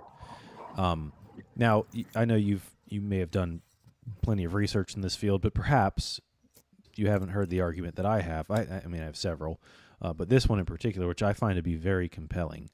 And even like in the literature, it's some of like the top dog work that only like the newest of analytic philosophers are addressing. Just because it's a mountain to tackle. So I imagine you're familiar with the teleological argument, right? I am. Now, let me just say this as an aside. If we're going down that, because usually a lot of people try to go with the resurrection, and if there's evidence for the resurrection, they start there. Then there must be a conscious agent or a God, and you're kind of doing it backwards, which is fine, and maybe your way is more effective. But if we go that route, then I'd have a lot more work cut out for me. Then I have to look into Fatima and all these Mormon miracles, and the Mormon miracles. I mean, I don't want to just say a priori they're all bad, but I've done extensive research into the Mormon piece. Like every miraculous claim that's made by Joseph Smith and Brigham Young, these other people that followed him, there's like no witnesses to them, and a lot of them actually recanted with some of the miraculous claims. And then like the fact that all of the prophecies of the Mormon Church of Joseph Smith, they're all self-certifying. There's like no evidence of these predating the actual prophecy from Joseph Smith.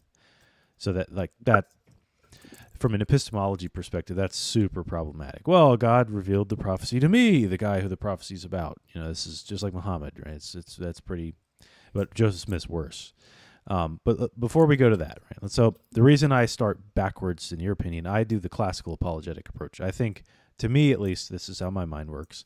I think that the reason that we can believe in the resurrection is because we have good reason to believe that God exists, and then we have good reason to believe the resurrection exists, which hinges upon good reason to believe God exists. So I think that's kind of how my mind works. I think theism is more likely to be true than any of the other types of views that compete, any other worldview that competes there in philosophy of religion. And then from there, Christianity is the best explanation for that. That's how my mind works. Mm-hmm. And that's actually how most philosophers of religion operate. The only problem with that on my end is I'm not smart enough to understand what good evidence would be. Even if you had evidence that was convincing for gods or God or whatever, for theism, I wouldn't know it if I saw it. You know what I mean? Like, I would trust the scientific consensus, or let's not use science. That's not well. Fair. Science isn't what science is not a tool to determine if God exists. Like that's what that's why it's philosophy not is fair for. for me to. I shouldn't use that. I shouldn't have said that. That's not science. If it's science or nothing, I don't want to be that way because I don't. Yeah, that's granted. So, anyway, you could try to show me why theism is more likely than the universe being eternal rather than God well, being the universe eternal. can be eternal under theism. Say that again. The universe can be eternal. Yeah, if theism is true, that doesn't mean the universe isn't eternal. No, I mean, in other words, me as a layman here, I've heard people argue often, and it seems logical to me that for all we know, the universe could be eternal, like, before the Big Bang there was other things, and then maybe what, we don't know, that what created the universe has to have agency, has to have, you know what I mean, has to be an agent, has to. Well, I don't know. Now, if there was a discovery made that yes, it looks like the universe was created somehow through agencies, through some kind of personhood, through some kind of personality, I guess if that was discovered, that would probably be pretty darn good evidence, maybe not proof, but evidence for a God of some sort. But no, I see what for you're all saying. I know, but I think but I'm a layman. I'm not. What do I know? I'm not a scientist. So no, you're fine. But a scientist is not. Scientists are not who we go to for this, and I think this is actually a common confusion people have. They have this assumption that like scientists are going to be the people we look to for the answers to the biggest questions, and I think that that's completely false. I think it's always been philosophers and theologians, always, because scientists are going to be limited to the natural world. So if there is this thing like the metaphysical or the supernatural, science would never be able to tell us about it. It's going to be the philosophical and the theological that's going to tell us about it. So from a philosophical perspective, though, like we get things like logic out of philosophy, probability out of philosophy, and then math is also connected to philosophy too, or probability as well. So here's kind of how the argument goes, right? It's a design argument. My friend Felipe is very familiar with this, so it's not new to him either, or probably anybody in this live, except for you. I try to weigh between two different hypotheses, right? So a naturalistic hypothesis and then a theistic hypothesis. And we're going to establish through a Bayes perspective, start at a 50-50. I'm an agnostic. I want to see which hypothesis better explains a certain condition. In this case, the condition we're going to discuss is a life-permitting universe. So then the first thing I would do is look at hypothesis A. Let's say that's naturalism. Why would we expect a life-permitting universe under naturalism? What explanations can we give that are sufficient that would raise the prior probability of having a life-permitting universe, right? So how would we do that? Under naturalism, you really only have two options. You have A, it's a brute fact, or B, you have chance. And neither, a brute fact by definition means it's not an explanation. That's what a brute fact is. There is no explanation, it just is. And then B is chance. And so chance is not actually providing an explanation. It's just stating it's logically possible that it can happen. So it can happen. So again, that's not really providing an explanation. That's just clearing it of any sort of like logical issues. And I would agree there's no logical issue with the life permitting universe under naturalism. That's totally logically possible. Now, under theism, you would try to find an explanation, right? And the specific model of theism that I'm using is you could either use a classical or neoclassical theistic model, which is basically historical Christian theology, how we would classify God. So a tri-omni-being, omnipotent, omniscient, omnibenevolent. So that all good part is really where we're going to come into play here.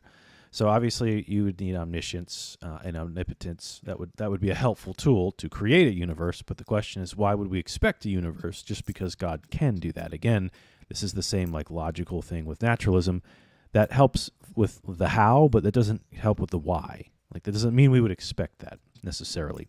So the omnibenevolence is actually where we're going to get the why from. So a life-permitting universe is God. If God is good by nature, right? That means by nature he is the good. So if God is going to create something, it's more likely the case that God would create something that would make good more so than less good, like something that would bring about good. And a life-permitting universe, I would say, brings about more good than a non-life-permitting universe. So if this is the case, right, we've now given a sufficient reason to raise the prior probability under theism, or the probability under theism. So if that's the case, even if you grant no more than a 0.000001 increase on theism, right, and the same as a decrease in naturalism, or just keep naturalism the same, we've now raised the probability of theism, so theism is now more probable than naturalism given a life-permitting universe. If that's the case, then we ought to believe theism over naturalism. You can believe some of that, but the parts about,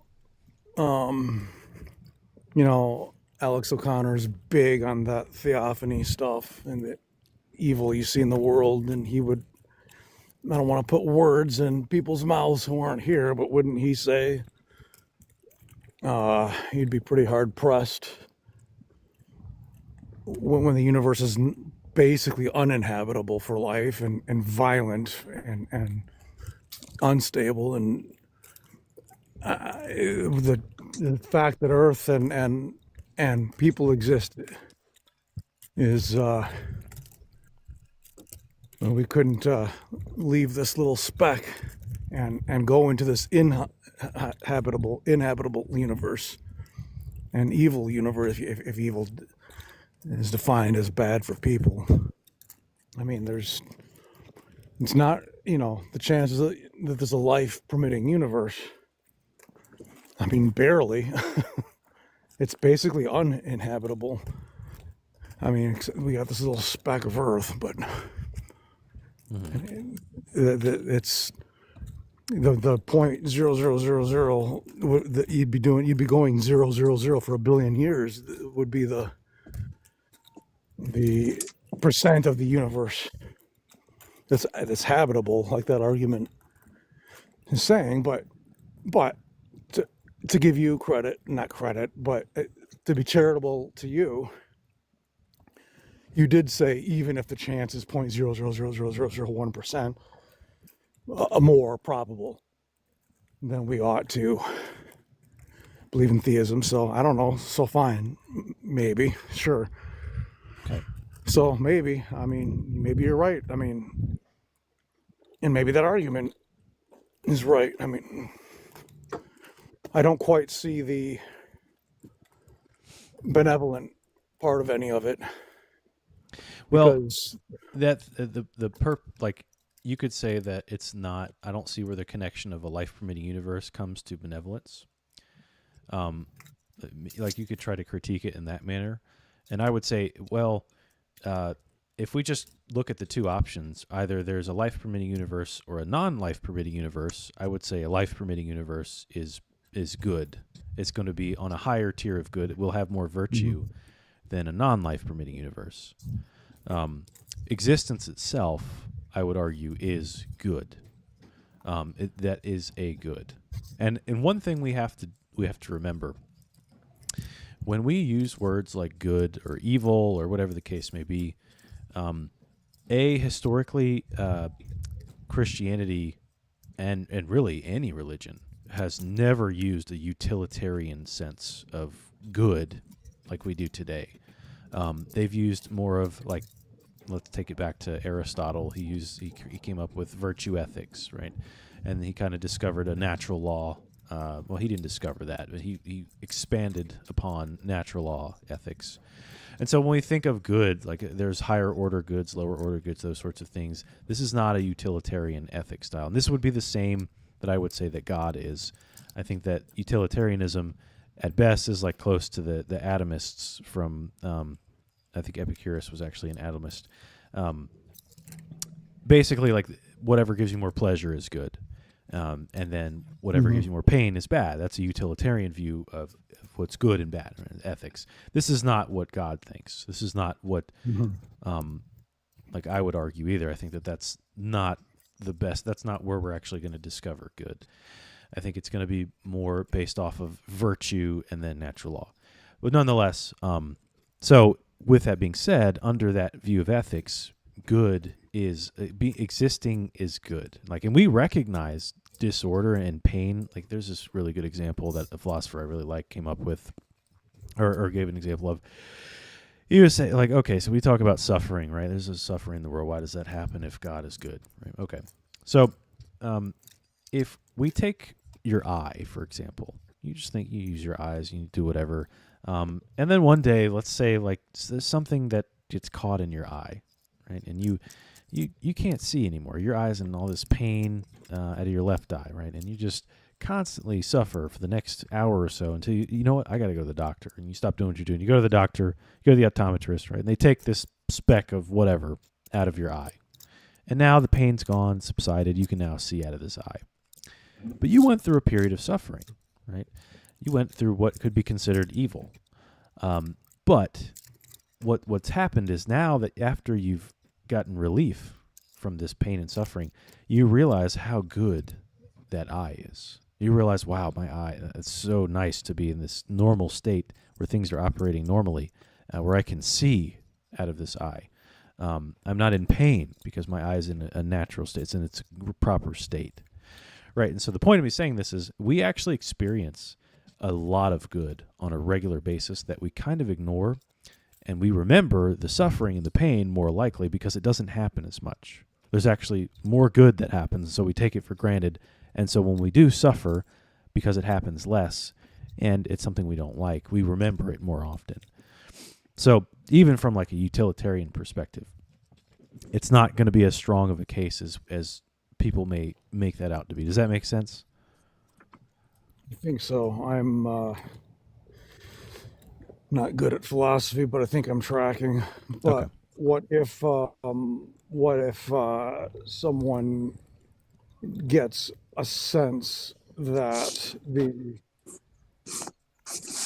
randomness and what's the word for a place that's just completely uninhabitable? I might as well just use the word. What if people out there argue back and say that there's so much uninhabitable space in the universe and so much randomness and weird black holes and quasars exploding that it looks more like something could have created the universe without some purpose, maybe something without agency, like a quantum field that's eternal. That because we know that quantum fields create things like put two magnets opposite together and you can feel them. Something's blocking them from touching. That's a quantum field, and they create quantum fields. Create like people float stuff like that, like something that's not an agent could have created it. I mean, there's several choices. A god could have created the universe, which is theism. Something eternal, something eternal that doesn't have agency could have done it, like some kind of quantum field. Don't ask me what's involved in quantum field. I don't know. This is just what people say. Or C, the universe itself just could be eternal. I mean, maybe you'd call that a brute fact. Well, but that's not really relevant to the argument I made. Mm-hmm. It could have been here without agency, without a person. Like the universe could potentially maybe be created by a quantum field, which wouldn't be an agent. It could be eternal. Well, a quantum field is not like, I think a lot of people kind of get this confused. A quantum field, like quantum fluctuations, any sort of explanation, quantum just means small. Like all of this is small matter doing things. So on the view that under theism, like creatio ex nihilo, that's creation out of nothing, matter coming into existence. So if you're going to use some quantum something, like that would have to, by definition, it's still an eternal universe because the matter has to be forever existing. But that's a different ball game. The eternal part, I would say, was more, and again, I'm a layman, not a scientist, but like the stuff that was in an infinitesimally small spot before the expansion. That stuff could have been eternal, or maybe there were other expansions before it that keep on going backwards eternally. I don't. There's several possibilities from my layman understanding of this whole argument, the whole global argument that takes place. From what I have heard and what I understand, there's several possible hypotheses. You could have a god. You could have something else that's eternal that isn't an agent, or you could have the universe being eternal. You could have some amplitude. I don't know. I don't even know what half these things are, but I hear people floating this around. So it could be. I mean, I guess this is where I put my agnostic hat on. Yeah, God could be one of the hypotheses, and you've laid out a reason for that with your argument, or I guess you could call it an argument that you were giving me. Yeah. You did a good job of outlining why one of these hypotheses could be a deity. So, yeah, I guess that's where I put my agnostic hat on. I'm not going to sit here and say, no, I'll tell you why what you said is impossible, because I don't. You might be right. You might be right. And I think that other people who say that the universe itself could be eternal could be right. They might be right too. Or a quantum field or whatever. I think that there's several possibilities, and I don't know which one is the right one. No, I got you. I see what you're saying. So that's that's a non-scientist. Go ahead. Sorry, no, you're fine. I was just gonna say, listen, I wanted to get to this next person before I end my stream for the evening, but I appreciate you coming up, man. And you're welcome back anytime. I look forward to continuing this conversation. Okay. Yeah, if I see you on, maybe I'll follow you. Maybe I'll come up again. Yeah, I try to come on every Friday. I'm going to try to do more than just Friday, but for now, at least every Friday evening. The next time I come on, and maybe I'll remind you, maybe we could do it the other way, from the resurrection, starting from the resurrection. Sure. And then leading it to God, perhaps, maybe. I mean, just a thought. I don't know. Yeah, no. All right, I appreciate it. All right, man. All right, you take care. You too. Thank you. All right, bye. Bye. All righty. He's a cool guy. All right. I hope to see him back. All right, so we got Mr. Modern Atheist. I've seen you in a couple of lives before. I don't hear you, though. Go ahead and say something. Hi. You hear me now? Yeah, I can hear you now. Okay, Felipe, you still with us? I'm still here. Okay, cool. Can you hear Modern Atheist? I can. Okay, and there's no delay. No delay. Good. I hear the audio guy too right now. Now I do. Yeah, that's Felipe. So he's in our chat here on YouTube. That's why you can hear him. Okay. Let's see here. I'm going to try to bring you on screen here too. So we'll be extra cool. But what's up, man? Yeah. Yeah, good. Yeah. And you, how are you doing? I'm pretty well. Thanks for joining. Great. So it says it says there Christianity is true, right? So, Yes. I mean, what is like? What would you say? Like your reasons for that? Where you think? Why should we believe Christianity is true? Sure. Well, I think that we have good reason to believe that God exists. And I think Christianity is the best explanation for the existence of God. You think Christianity is an explanation for the existence of God? Well, like if theism is true, there's some form of explanation, like a revelation that God has shown us, or whatever the case may be. Like, okay, so we have this belief, we have this truth of theism. If God exists, then what type of theism are we talking about here? Right. And I think that thing is Christianity. Sure. Okay, but on why do you think that? Let's say that maybe I think there that is the no God. resurrection is true. I think that it happened. It's a Okay. historical event. If that's the case, Jesus predicted his death and resurrection. That happened. That proved he was God.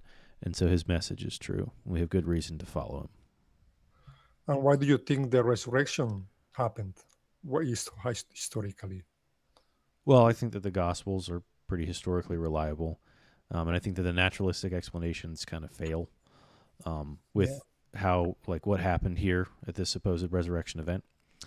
And then, like, the after effect of Christianity after that. That's pretty astounding, given a peasant who had no fame or glory from like a rich perspective, wasn't in any position of power earthly or materially. How did he get so popular? How did this happen? There's just all.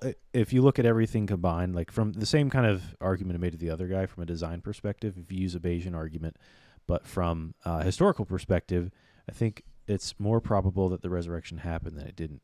And if that's the case, Christianity is true, and so follows from that. Right. Yeah.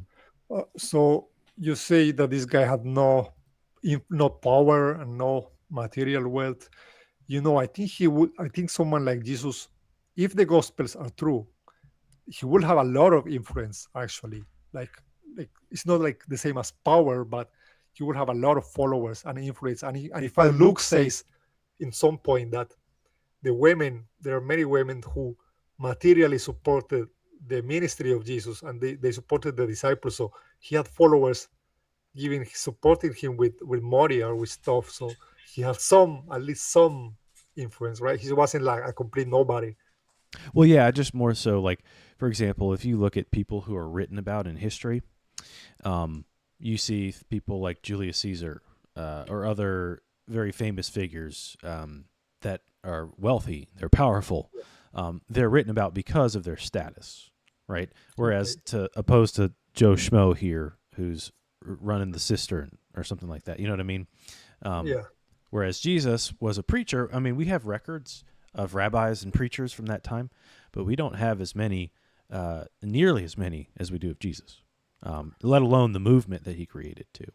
Right. Felipe, feel free to chime in here too, man. Since this guy, yeah, sure, yeah, and there were many other people at the time that were claiming to be Messiah, and he wasn't unique in that aspect. There were a lot of other guys going around saying that they were maybe not necessarily the Son of God, but that they were of divine nature, and everybody that claimed that had any kind of disciples, their movement died along with their death. Their disciples all scattered. Christ is unique in that not only did his disciples scatter, but only momentarily, but after his resurrection, they all come back to suffer horrifically in some instances for the sake of Christ, because they recognized that he not only did come back from the dead, but he appeared to very many people and then ascended into heaven.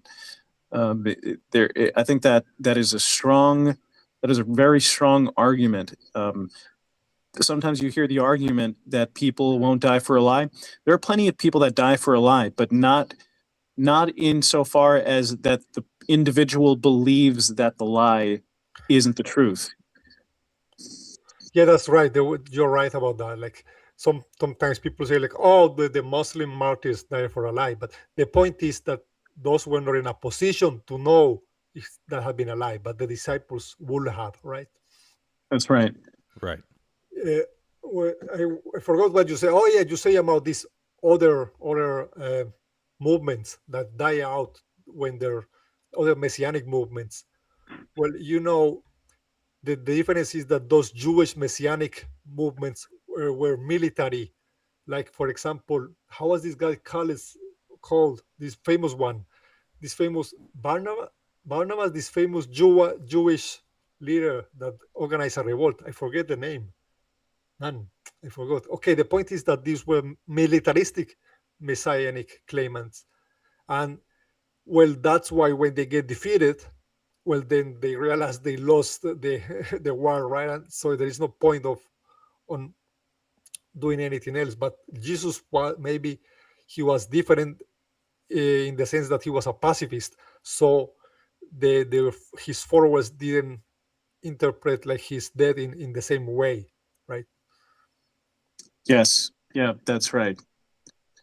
Yeah. Yeah, he was a pacifist, and he also made it very clear at certain moments that he isn't there to overthrow Rome. He's not there to establish a kingdom on earth either, whether or not Rome was in a position of power. He was there to lead people to salvation. And what he specifically said was that he's going to pay for our sins.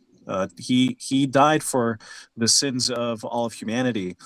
He didn't come there to establish a kingdom there on earth. He knew that the earth is going to pass away at some point, which is something that he probably hammered home to the disciples quite often, but they were probably a little confused. They thought, well, our Messiah is going to come. He's going to be a God king on earth, and he's going to rule with a militaristic might that they were assuming for a very long time. And Christ didn't come to do that. They probably assumed so because he spoke often in parables and he spoke in riddles sometimes. So they probably thought, well, he has a much bigger plan than we imagine. And of course, he's going to establish himself on earth. They had no idea he was really going to die, despite how many times he said that. So he is unique in that he didn't come to rule with an iron fist. He came to sacrifice himself for all of humanity.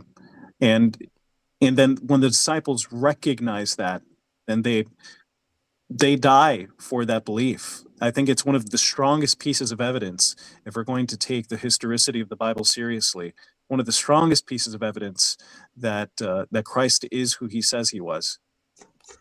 Yeah, I think this is, if it works, it's one of the best arguments that it shows that at least it rules out that they were lying, right, on purpose about Jesus resurrecting.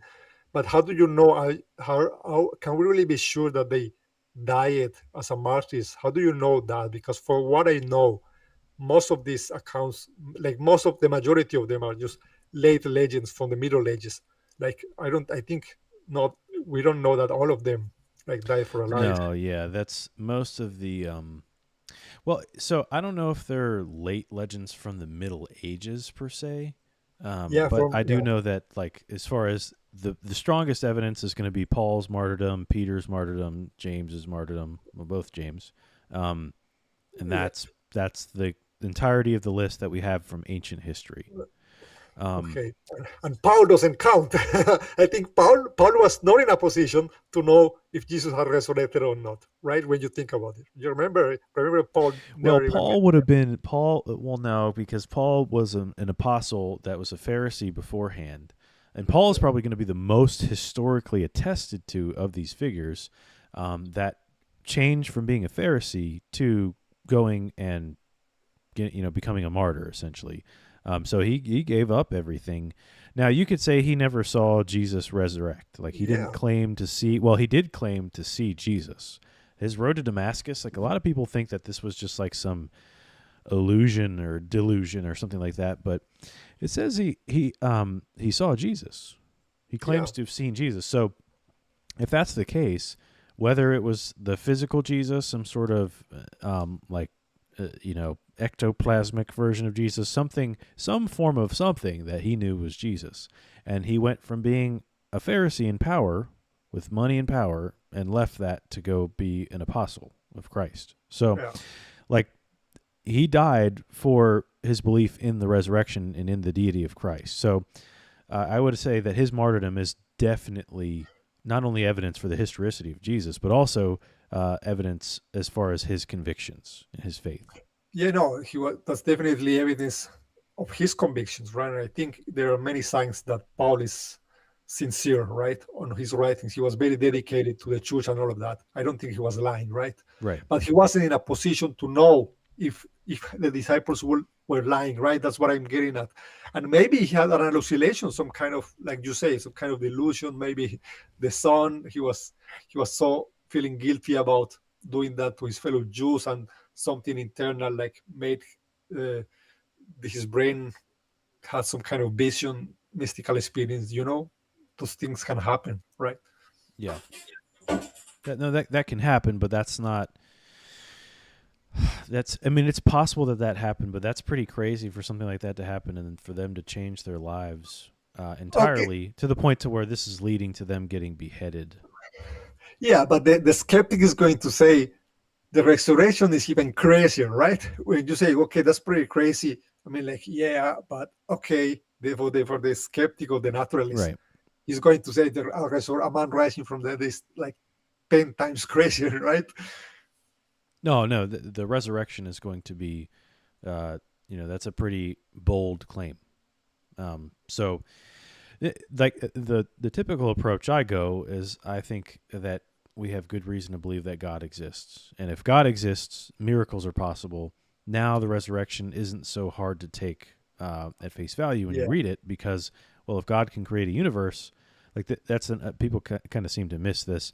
Like the biggest miracle in Scripture is not the resurrection; it's the first verse, when God created the heavens and the earth. That's the biggest miracle. And then the resurrection is the most important miracle from a theological perspective. But if God can create a universe, then resurrecting Jesus is not out of the cards right now. That becomes a lot more probable. And so miraculous explanations for things that are claimed to be miraculous are no longer as hard to swallow because we already believe in a theistic world anyway. Right. So if God has a good theological reason to do this, then we would expect that he does. And I think that there are actually some pretty good epistemic filters that people have come up with. In particular, there's one by the philosopher Tim McGrew. He's come up with a fantastic epistemic filter, I think, that we can put miracles through to like actually weigh whether they're believable, whether we should or shouldn't believe them, rather than just like blanket taking all miraculous claims, at face value. Yeah, I may know what you're talking about. I just read the Stanford Encyclopedia of Philosophy entry on miracles, on human arguments against miracles. And it was written by Tim McGrew. And he talks about that criteria. Are you talking about the one that is like public, closely attested, close to the events? Doubts. Tradition. He wants there to be a tradition or something like that. So he wrote an acronym for it. There's an acronym called DOUBTS. And this is the short version of it, but he's the guy who wrote on that. Yeah, he didn't come up with that. Someone else came up with that. He talks about it. But somebody else did it. Well, no. He also does one that's from not William Paley. Yeah. Some other medieval or early Enlightenment philosopher who came up with one. But there's one that he created the acronym for it. I read his work on it too. Yeah, I want to. I think that's a super interesting topic. I tried to get him on my channel to talk about this, but he didn't respond. Yeah, but I understand that my channel is very small. I'm trying to get Jonathan McClatchy or somebody else to talk about this. Anyway, but here's that criteria. There's one point that says that the miracle must have a tradition, spawn a tradition. But I think this is like shooting an arrow and drawing a bullseye around. Oh, okay, yeah, the Texas sharpshooter fallacy. Yeah, because Christians have traditions, now you're going to say, oh, my criteria is that it must spawn a tradition. But look, this is my analogy. Imagine like a Mormon. Mormons have say that 11 witnesses saw the golden place. So imagine a Mormon saying, okay, my criteria for miracles is that you must have more than 10 people establishing that, right? That would feel like you're making that criteria on purpose just to fit your miracles and exclude the others. Like, why does a miracle absolutely have to spawn a tradition? It doesn't necessarily have to happen. It doesn't mean the miracle is false, right? Sure. No, I'm saying I think this filter, like the doubts filter is another one too that you can use that would be fair, and I don't think commits the Texas sharpshooter fallacy, because actually there are some of them that you would have to use, like the Balaam talking to the donkey in the Old Testament. I can't remember what book that's in now. That's not going to pass this filter. So you're going to have to take that on faith. Whereas, like with the golden plates, for example, most of them recanted, and I think the ones that didn't, they died. They were killed. Wait, did you saw by chance a debate between Alex O'Connor and Trent Horn? There was recently a No, debate. I didn't watch that yet. Oh, No. it's very good. If you maybe I don't know if you have time, but it's pretty cool. No, I plan on watching that. I just haven't had a chance to do it yet. Okay, because Alex O'Connor had a very interesting opener. He went with using Mormonism as a counterexample. That's what he did in the opener. Yeah. But they talked about this. The people who saw the three plates, they did not. They have problem. They had problems with the church, and they left the church. But they did not recant seeing the plates. They did not say no, that was a lie. We made that up. They did not say that. They until the day of their deaths, even after leaving the church, they continued to affirm that they had seen golden plates. There were 3 people who allegedly saw the angel, and there were 8 people who only saw the plates, right? But so, all but 3 recanted. No. I'm pretty sure they left the church. They didn't recant. No. Those 3, I'm saying the last 3 guys, and Brigham Young might have been one of them, did not recant, but the other 5 did. I thought there was 11. Okay, yeah. No, the other, I think 8, the 11. I think it was 11. I don't 8 and 11. But here's the problem with Mormonism, though. None of them said they read the golden plates. They couldn't. Only Joseph Smith could through the skeptical in the hat, right?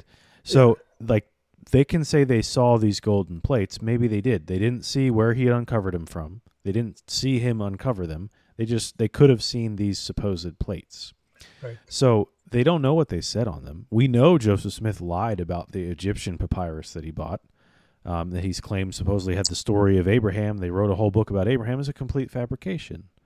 And then the same thing with any of the prophecies that he's mentioned from Nephi, for example.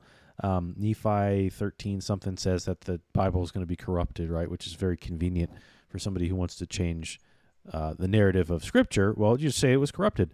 There's no evidence of this prophecy before Joseph Smith. So this guy Nephi writes this in 590 some BC, which there's also no evidence of the Nephites at all in any archaeological study at all. There's supposedly these people lived also in North America, the Nephites and Lamanites. We don't have any evidence that they existed. Nonetheless, there's no evidence of this prophecy. So the problem is, like, all the prophecies that you get in Mormonism, and the same in Islam too, they're self-certifying. So Joseph Smith is revealing to you the prophecies about Joseph Smith. Like, what? That makes God look pretty dumb. It's an appeal to authority. That's what it is. And there's only one authority here, and it's Joseph Smith.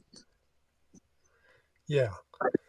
Whereas prophecies, you can argue against the prophecies of Jesus, things like that. That's fine. You can do that. But what you can't do is say that they didn't predate Jesus. Yeah, but you know what skeptics say about this is that, for example, skeptics have their own arguments similar to those. For example, many will say, oh, Matthew was misusing the Old Testament to make it. No. I just said you can say that. What I said, though, was what you can't say is that those prophecies don't predate Jesus. Okay. Right. Whereas that's not the case for Joseph Smith or Muhammad. Okay. Yeah, I would even interject and say, there were people in history that didn't really even like Christians and hated Christians. In fact, Origen talked about Celsus. He only quoted him because he really, I don't think, has any written works in Contra Celsum. Celsus was portraying Jesus as a magician and a sorcerer, and saying that the Jews killed Jesus, not necessarily because he was even claiming to be the Son of God, but because he was a magician and he was using demonic forces to perform, I guess, essentially glorified magic tricks to deceive and gain followers in that way. So it seems like there is at least a person that wrote about Jesus. It seems like there was a tradition that was handed down as Jesus having really performed these feats, but that they didn't necessarily indicate to them that it meant that he was the son of God. It meant more that he was using some kind of supernatural mean to deceive people. I think that holds some weight there. Yeah, maybe he was just reacting to the Gospels, right? Maybe it doesn't necessarily have to be an independent, hostile tradition. Maybe he was polemically reacting to what the Christians were saying, right? So it will be the same tradition. I don't know. Well, Right. Celsus was a known skeptic.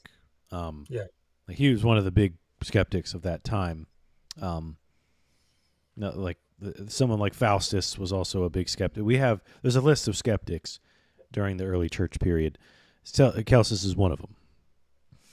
So It wasn't just he was reacting. He truly was skeptical and thought that Christianity was false. Yeah. Yeah. But yeah, I mean, sure. I think, but a skeptic today and a skeptic back then, these are different things. Like even skeptics back then, they still believe in dark magic, maybe some supernatural stuff.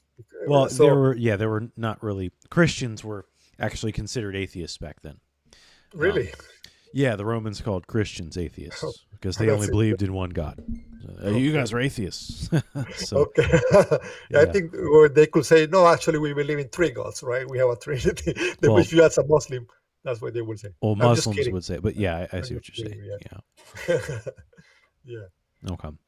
But yeah, no, I think the comparative case to other religions from a miracle perspective, what we were originally talking about, I don't think that's I don't think it's comparable. And Islam doesn't even claim miracles. Like if you look at what the theologians of Islam say for the splitting of the moon, they don't even say that's a literal thing. They say that this is some eschatological event, or it's supposed to be some eschatological theology going on here, not like actually splitting the moon.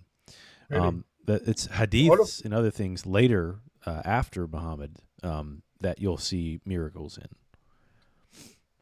Do all of them say that, or just like some scholars that say this? Right? I don't know if all of them say that, but the fact that there is a like section of them that do, that's because you could say, well, what about the people that are Christians that say that Genesis is allegorical, right? That's right. Which is true. There are people that say that, but even if they say it's allegorical, they're not saying it isn't historical, and they're not denying that God created the universe. They're not denying the miraculous things like the flood. They're still going to say there was a flood. It's just a local flood, and God brought on the flood. Do you think that there was a global flood? I think there was a global flood, yes. Oh, really? Yeah. Dude, no. Dude, you were saying earlier about how Mormon has all these mistakes and whatever. Dude, the global flood is like impossible. Have you looked at the evidence for why? Oh yeah. Yes. Really? I've looked at it pretty deeply. My brother actually does a video on our channel for a global flood. Check it out. Are you a younger creationist? Yes, I'm a young Earth creationist. Yeah. Really? Okay. But my argument is going to be a little bit different than what you typically hear. I don't argue from science for young Earth creationism. I just, from a theological perspective, I think that the other position is kind of hard to defend. And then if I'm a theist, I have no reason to reject miracles. For example, a common objection to the global flood is the heat problem. Are you familiar with the heat problem? Yeah, you mean about radiometric dating? No. The heat problem. There's too much. So radiometric dating is the age issue. The heat problem is supposedly that there would have been so much radiation and like heat after the flood that the world couldn't have sustained it. From what? From the flood. From like the event of these hypercanes and waters bursting from the deep, volcanoes bursting everywhere. Like basically the earth could not have sustained that. There would have had to be some mechanism for this heat to escape without the earth imploding or some crazy thing. I think if God is going to miraculously flood the earth, he's also going to remove the heat, right? I don't think that's a problem. That's exactly what I would say. Like I don't understand why skeptics try to use that argument. If we can accept that there's a miracle of the flood, but then say, well, the heat problem, well, why couldn't God No, that's fix fine. that? Well, But you're actually the first atheist to realize that's not that good of an argument. That's kind of obvious. But I mean, there is. Yeah, I'm sorry. Go ahead. I mean, but scientifically, though, I do think that because, like, there's like mega sequences of sedimentary rock all over the world that cover massive sections. Like, it's really weird to see these massive mega sequences of sedimentary rock that's all over the world, and that had a sedimentary rock form. Right? It's water. So I think that a lot of the anti-flood sentiment in the geology space, I think that it's really overstated, because I've seen these creationists approach secular geologists, try to talk about this, and they just get shut down. They don't actually get argued. Like, you don't actually have a debate. It's just more, shut up. You're crazy. You're a crazy young earth creationist. And it's that to me is like that.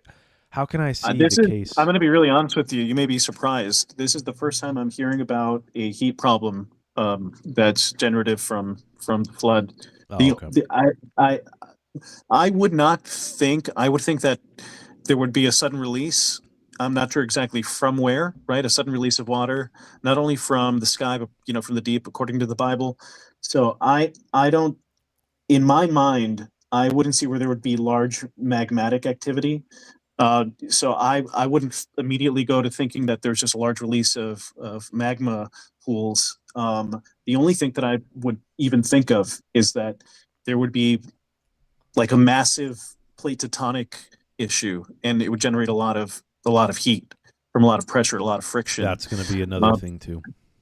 Yeah. But I don't see how that would generate enough heat that it would cause an issue. Well, it's specifically because of the plate tectonic model that young earth creationists have come up with. That's the catastrophic plate tectonic model, CP. But as new to me, man. As our friend here, Modern Atheist, has told us, he already sees the flaw in that, because if you're going to accept the miracle happened for a worldwide flood to happen, there's no reason to reject that a miracle could happen to prevent the world from being destroyed afterwards. If that's, I guess so. I mean, maybe there was a really clever mechanism by which God decided to do it in a way that we can't really understand right now. Otherwise, yeah, I would say then you're probably right. Then I'm sorry. What is your name again? Juan. Oh, Juan. Yeah. So Felipe, good to meet you, Juan, formally. Yeah, I think what you're saying, makes a lot of sense, and I wouldn't have thought of that previous to this. I'd never heard of this argument before. So, no, he didn't. He didn't bring up the heat problem. I did. I thought he was going to bring it up. His observation of I'm saying of immediately understanding why it would be a problem. No, he thinks he can see how it wouldn't be. Like scientifically, you could say that. But anyways, go ahead, Juan. I mean, the problem is there is a point where maybe you can overdo this, and if you start appealing to a ton of miracles to solve like all kinds of problems and to go for this and that, there is a point where maybe you so ad hoc, and at some point it's like, okay, but then your hypothesis, like, it's not. Of course, you can appeal to God to solve this and that and that. I mean, anyone can do it, right? There is a point when one can overdo it, right? Especially if there is some evidence that should be there from a global flood, and it's not there. I mean, you cannot say that God just erased that evidence, right? I mean, obviously not. No. I don't think that. I agree with you, actually. I agree with you. I think that God is probably. I'm going to give an example. I'm going to give an example that I'm not entirely sure has ever really been given, but I thought a lot about this. This was back when I was trying to think that maybe God in some of his miracles was attempting to be a lot more clever, instead of using supernatural resources to perform some of his so-called miracles, which I do believe now are supernatural miracles. I'm not saying that they are so-called miracles. The walls of Jericho came down. right? And in that example, for a long time, I thought, what would be a naturalistic explanation for that? And I thought, what if God, in his infinite wisdom, when he had the soldiers march around the walls of Jericho, knew that somehow the soil was in this very particular way being destabilized, and then sonically, when the trumpets sound, that acoustic shock would be the final sort of the straw on the camel's back that would cause the walls to totally come down. So I had thought of that, and I think maybe in some way, I'm not saying that that's exactly what happened. Maybe there was some kind of really clever underlying mechanism, the way that God did allow the water to come from the deep and allowed the waters to flood the earth, made it so that the heat problem really isn't a problem in the way that we conceive of it. Yeah, I don't think it's necessary to do that really. I mean, if it's a miracle, it's a miracle, right? You don't have to posit a mechanism for that, right? So, and I would say too, Juan, that yeah, there is like a point to where you would just be like being super post hoc and just like everything, like No, there yeah. still has to be a coherence to the view without just Look, appealing to miracles for everything. yeah. In the sense of the flood, the Bible explicitly says God brought a flood down. So I mean, like, there's no reason that's not post hoc. Like, that's No, just okay. interpreting what, and then like the aftermath effect. There's just no reason to think that if God brought the flood upon the world, why wouldn't he remove it after what his purposes were complete?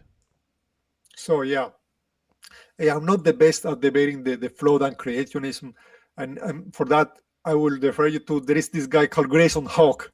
Do you know him?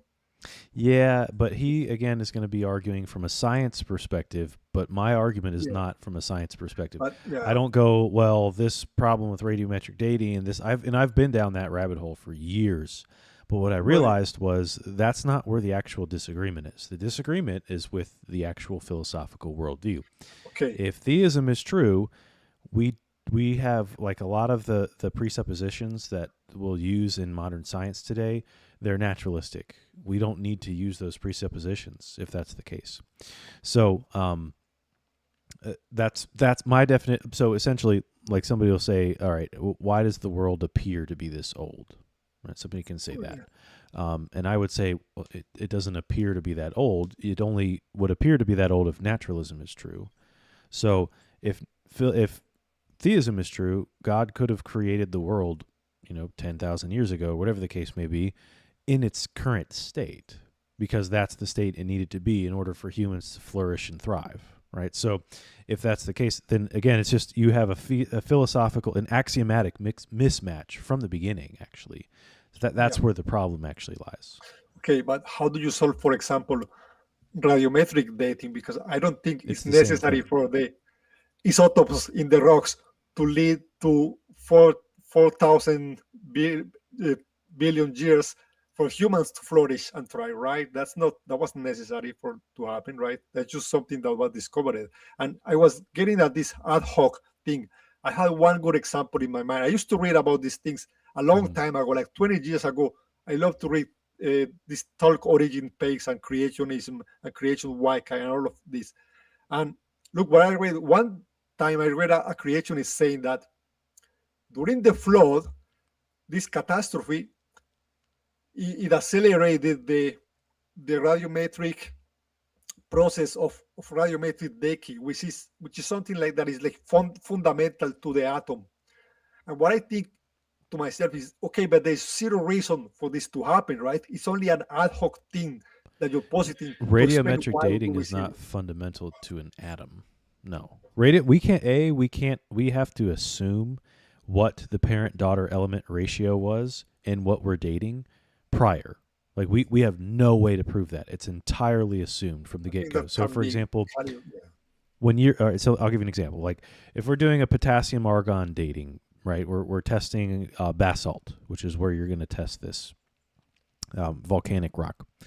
You're going to test this rock that you get, and you're going to get a specific ratio of potassium, which is the parent element, to the daughter element, argon.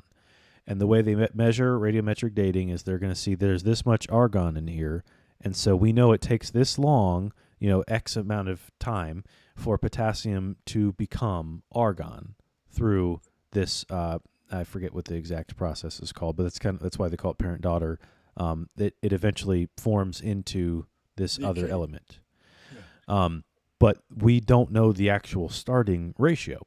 So we're just making an assumption to begin with. And there's no way to prove that unless you were there at the origin of the 100% parent form.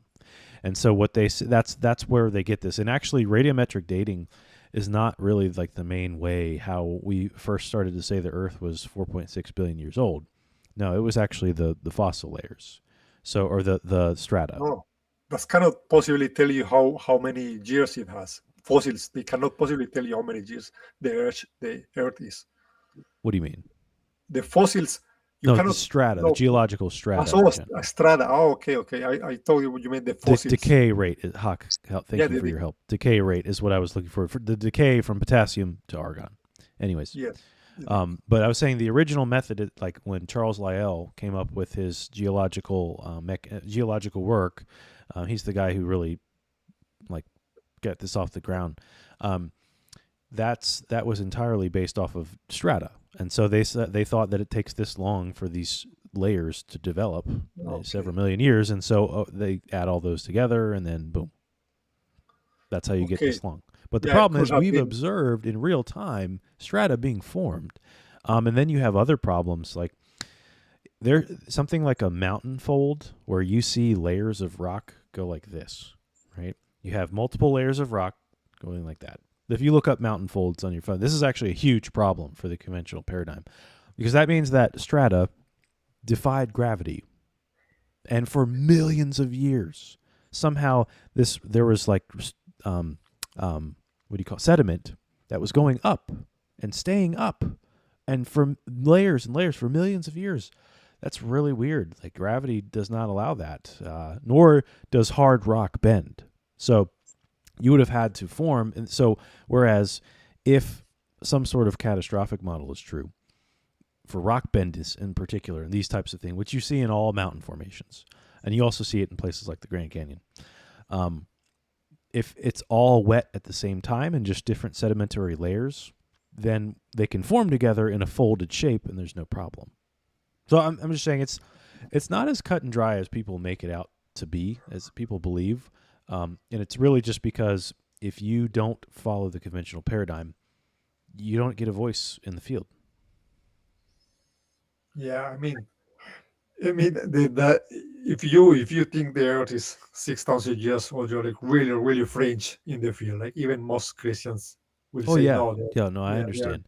But I'm not in the fringe with most of Christians throughout history. I'm in the majority. It's not until the academy changed, and that like in the academic consensus became this, which mind you was pushed by non-Christians, naturalists. This doesn't mean they're wrong, but if you have a philosophical axiomatic problem from the start, where you assume things have to be done through this naturalistic manner, like the origin of the universe, well, yeah, we're gonna have a difference there, because remember, you have to accept under some sort of cosmological evolution, right? That literally rocks smashed into each other enough until planets were created from that. Right. I'm just saying, like it's not as even though you could say it's fringe in the science field today, it's becoming more popular. But that's again, my argument is not going to be from the science. I'm giving you scientific things because I'm just curious if you've heard of this. But my argument's philosophical. Yeah. I mean, okay. Yeah, I don't really know. I don't know enough about this topic about the geology to respond to that. I wish I knew about all of these topics, but there is no way you can know be good at all of the topics. Yeah, I'm out of my depth here as well. Yeah. But all good.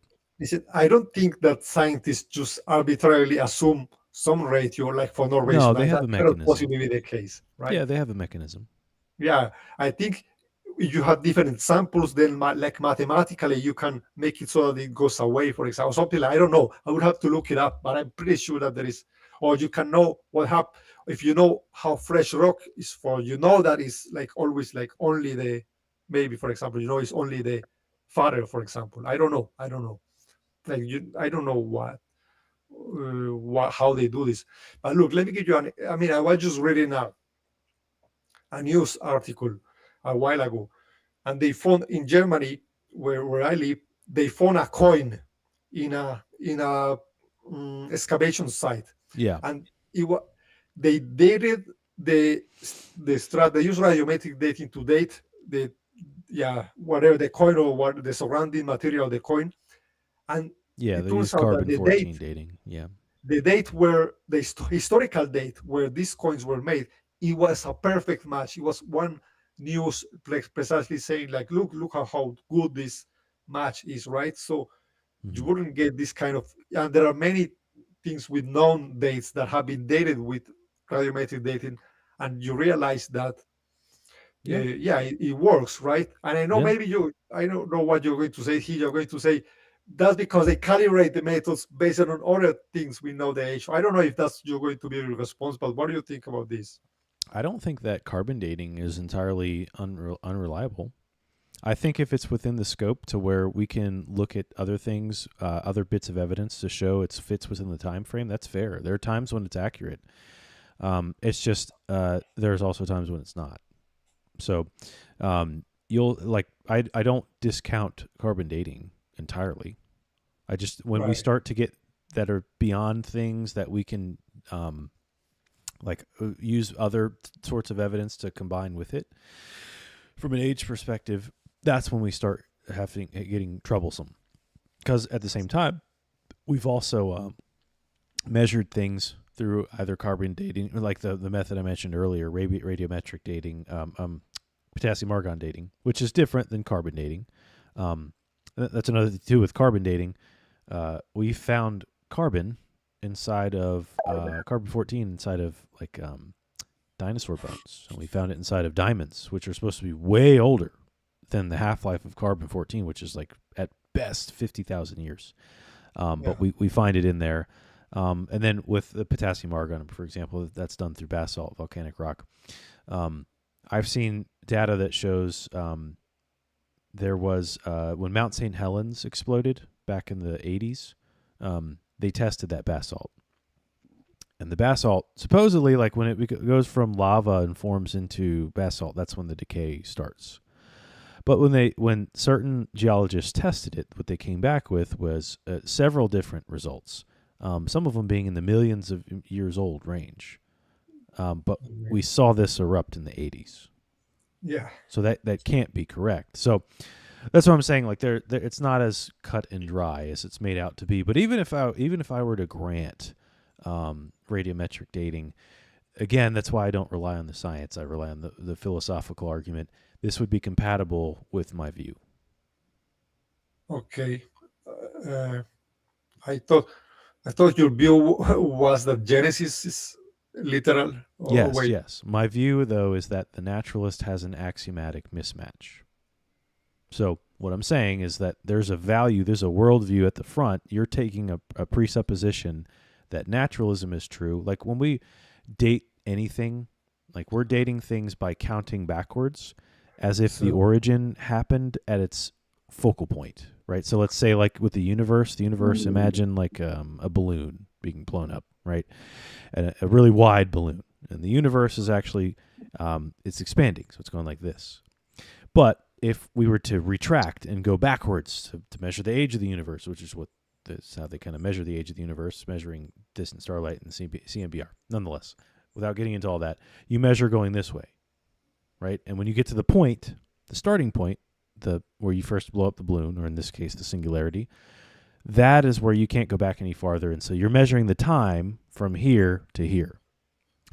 My argument would be that's not even, like, you're assuming that's how it had to happen to begin with, to do your counting to begin with, because you're trying to show that it's like you're trying to say naturalism is true because we see the Earth, or we see it's this old, right? And we see the Big Bang model is accurate, so therefore naturalism is true. But it's that you're actually begging the question. Like before we can even say that the universe had to come about through this mechanism, we need to establish why we would believe naturalism to begin with. Yeah. Okay, first, so a couple of things. First about the Big Bang, and then about the broad philosophical naturalism topic. Okay, the Big Bang is a little more than just extrapolating what we see now into the past. There's also things like when you get into detail, you think, okay, let's mathematically let's assume it will happen like this Big Bang. Let's calculate what will follow from that. What does that predict? It predicts micro radiation in a very specific kind of way. And Right. then later, let's say we observe this microwave background radiation in this exact way, like very specific, that it was predicted only by that. Now that's where you say, okay, that model is good, right? It's not just we're going to extrapolate into the past what we see, right? That's one thing. And then, but I don't know. Yeah, I don't know the science about this. I don't know why. Maybe you know even know more of this than me. Well, my whole point is when cosmologists came up with technically a Catholic priest kind of came up with they call it the Big Bang. Actually, it's kind of more of a stab at Christians because there was no bang that supposedly happened. It was just the moment that the singularity went from not expanding to expanding. Like the moment the point went from that to that. Like that's for lack of a better term, from when the balloon started blowing up. But what I'm saying is the very mechanism that they're using, they're explaining it through a naturalistic lens. They're scientists, right? So they're trying to use methodological naturalism to explain the world. That's fine. However, when you go that far, you're going to buy that. That's just part of the process. If you're using methodological naturalism, you're literally presupposing naturalism and showing, well, the world can come about this way naturalistically, right? And so then people would say, well, why would we need God then, right? But that's a whole other can of worms. Yeah, but on methodological naturalism, right? Like, okay, are you saying this, that scientists look at the world and they assume, okay, let's assume that God wasn't actively messing with all of that, and then let's see what do we learn about the thing. Because I think that's a reasonable assumption to make at some point. I mean, how else? No, that's are you fine. Going to that's do how science? you do science. Yeah. I agree. But when we're doing talking about the Big Bang, right? A lot of that is just extrapolating math for things we cannot prove. We're adding in forces like dark matter and dark energy that we have not tested. We cannot find these things. We cannot test them and actually observe them in a laboratory, right? The dark matter, antimatter, these types of things. These are placeholders that we put for mechanisms that are unexplained. Yeah. Right. And so which is fine. You can do that. It's the same as gravity. You could say gravity is a placeholder because we can't, but you can test gravity. So that's not the case. I've heard somebody try to make this argument before, but with those types of things, these are placeholders that are put that have, and even for example, I don't know if you're familiar, to explain how the horizon problem is solved. Like how did this, how is the temperature even amongst the cosmic background radiation? There would have been I don't want to get too deep. It's going to take me forever to explain the horizon problem. But anyways, essentially, it shouldn't be so even in the CMBR, but it is. So what somebody, Alan Guth, he's a brilliant cosmologist, came up with a solution to this from math. Well, the math works, so we can do this. And he created this explanation, this hypothesis called inflation, and it's now a theory, inflation theory. And inflation theory is basically at the initial expanse of the universe, there is this massive, super fast acceleration, right? And way faster than the speed it's accelerating now. And then it's for a blip of time. The number is less than a second. It's like a nanosecond or something less than that. And then it went to the speed it's at now, to normal acceleration. And also, mind you, while this inflation is happening, I think there's also a period of reverse entropy too, which is super weird. But anyways, so that happens and then it stops. And why is this the case? Why does this have to happen? This solves the horizon problem, but why? Because the math works. So what are we doing? We're saying, no, this can happen naturalistically. The math works. So now we have to, but what have we actually done from a philosophical point of view? This is entirely post hoc. Well, the Big Bang model doesn't work because of the horizon problem. So let's add the inflation theory. Well, it has to be naturalistic, so we have to do this inflation theory. Boom. Yeah. Scientists make terrible philosophers. You will find this, and philosophers make terrible scientists. Scientists are great because scientists will actually go and test the thing. They may hurt themselves doing it, but they're going to find out the truth of this naturalistic means, which is fantastic. Philosophers, they think the most rationally in that regard, but the problem is philosophers will argue too much over what type of experiment needs to be done, and they won't actually get it done, and they'll die before the experiment can be done, while the scientists are off actually doing the test. So that's like the joke I always lay. But that's like when you hear of the most famous proponents of science today, like Neil deGrasse Tyson or Robert Sapolsky or whatever. These are like leading people you hear talk about an issue like free will, right? Yeah. But that is entirely a philosophical issue, and they'll make self-defeating arguments that they don't even realize are self-defeating because of their lack of training in philosophy. So I'm just saying there are two different scopes. A lot of times scientists make they don't realize their reasoning is not very good because they don't think like a philosopher. They think like a scientist. Yeah, I can agree with that. Yeah, that's right. But I'm going to have to hop off here, man. It's getting kind of late. Yeah, but I'd like for you to come back, man. I'm really happy. I have. Cool. You're my first, outside of Felipe, you were my first YouTube guest. So I'm very happy you came up. Yeah, I was just looking at your channel. I think you have some pretty interesting content. And, this is one of the best. I think this is one of the best conversations I have had in a while. It was a very interesting talk. Thank you for having me. Yeah, man. Maybe if you want, maybe you could call to my. I would love to have you in my channel. For one day. So maybe for a live debate on something. Maybe we can talk about God or the Bible or whatever. I don't know. I think it could be pretty interesting. Yeah. No, I'd be happy to, for sure. Yeah, sounds great. Hey, okay. All right, man. Well, listen, you're welcome back anytime. Feel free to shoot me an email. My email's in the description, and we can schedule something if you want. Yeah. Okay. Thank you, man. Okay. All right. See you. Take care, Juan. All Bye. Right. Thanks, guys. Felipe, are you still there? Yeah, I'm here. I'm here. I wanted to point out something to you very quickly about what you were saying about math. Since math is a bit more in my wheelhouse, I think there's a little give and take between both of what you're saying. I think that the trick is in really nailing down, parsing what it is mathematically that we're talking about, because there are obviously mathematical propositions that work on paper but not in reality. You have a lot of mathematical propositions that are really logically sound, but they're inconsistent inside their own systems, but they do not apply whatsoever in the real world. You can have an abstract, like a logic, like all A or B, all B or C, therefore all A or C, but that logic breaks down in real life where you have incomplete or contradictory information in the real world.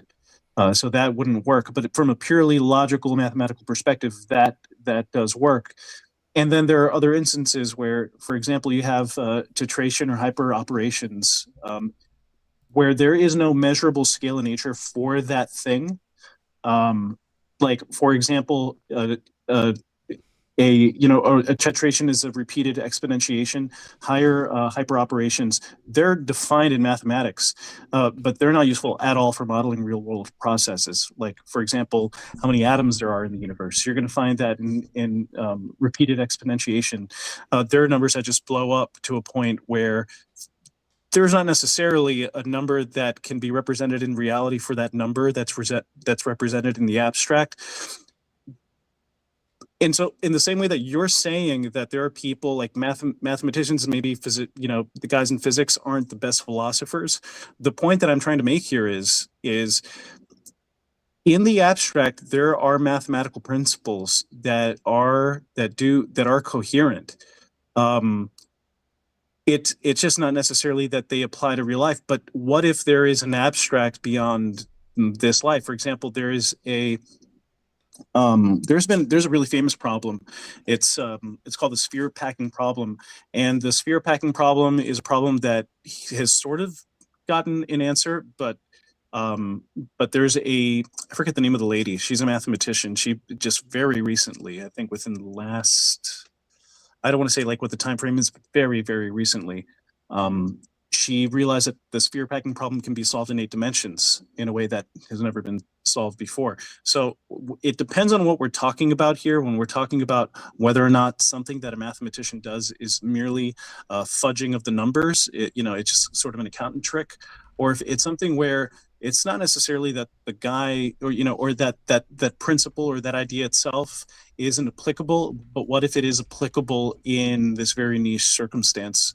I think it's really important for us to formalize exactly what it is that we're talking about when we say things like that, instead of leaving it very ambiguous and saying like, well, it doesn't apply because philosophically it doesn't make any sense, and then the inverse, that philosophically it makes sense, but maybe it's just not applicable to real life.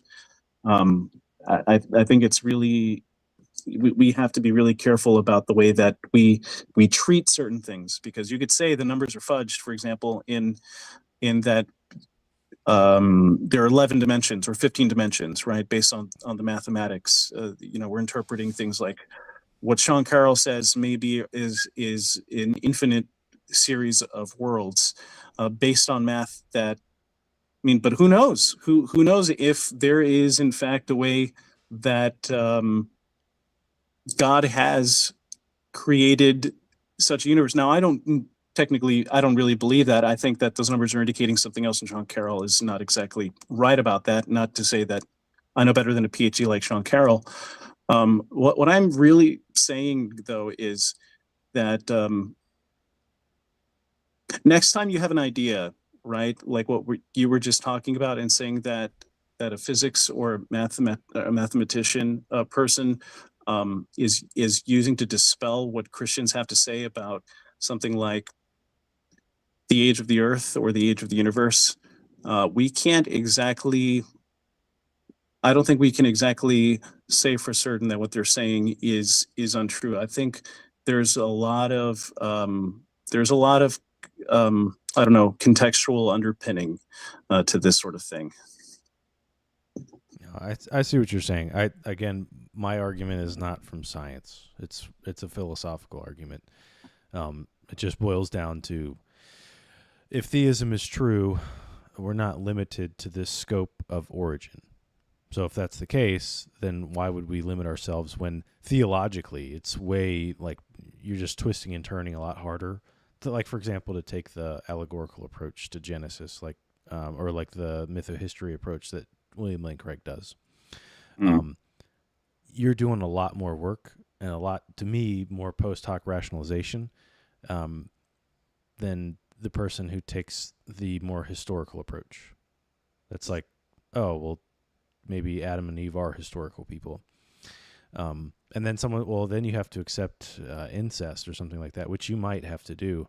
But on the other view, you have to accept bestiality. So,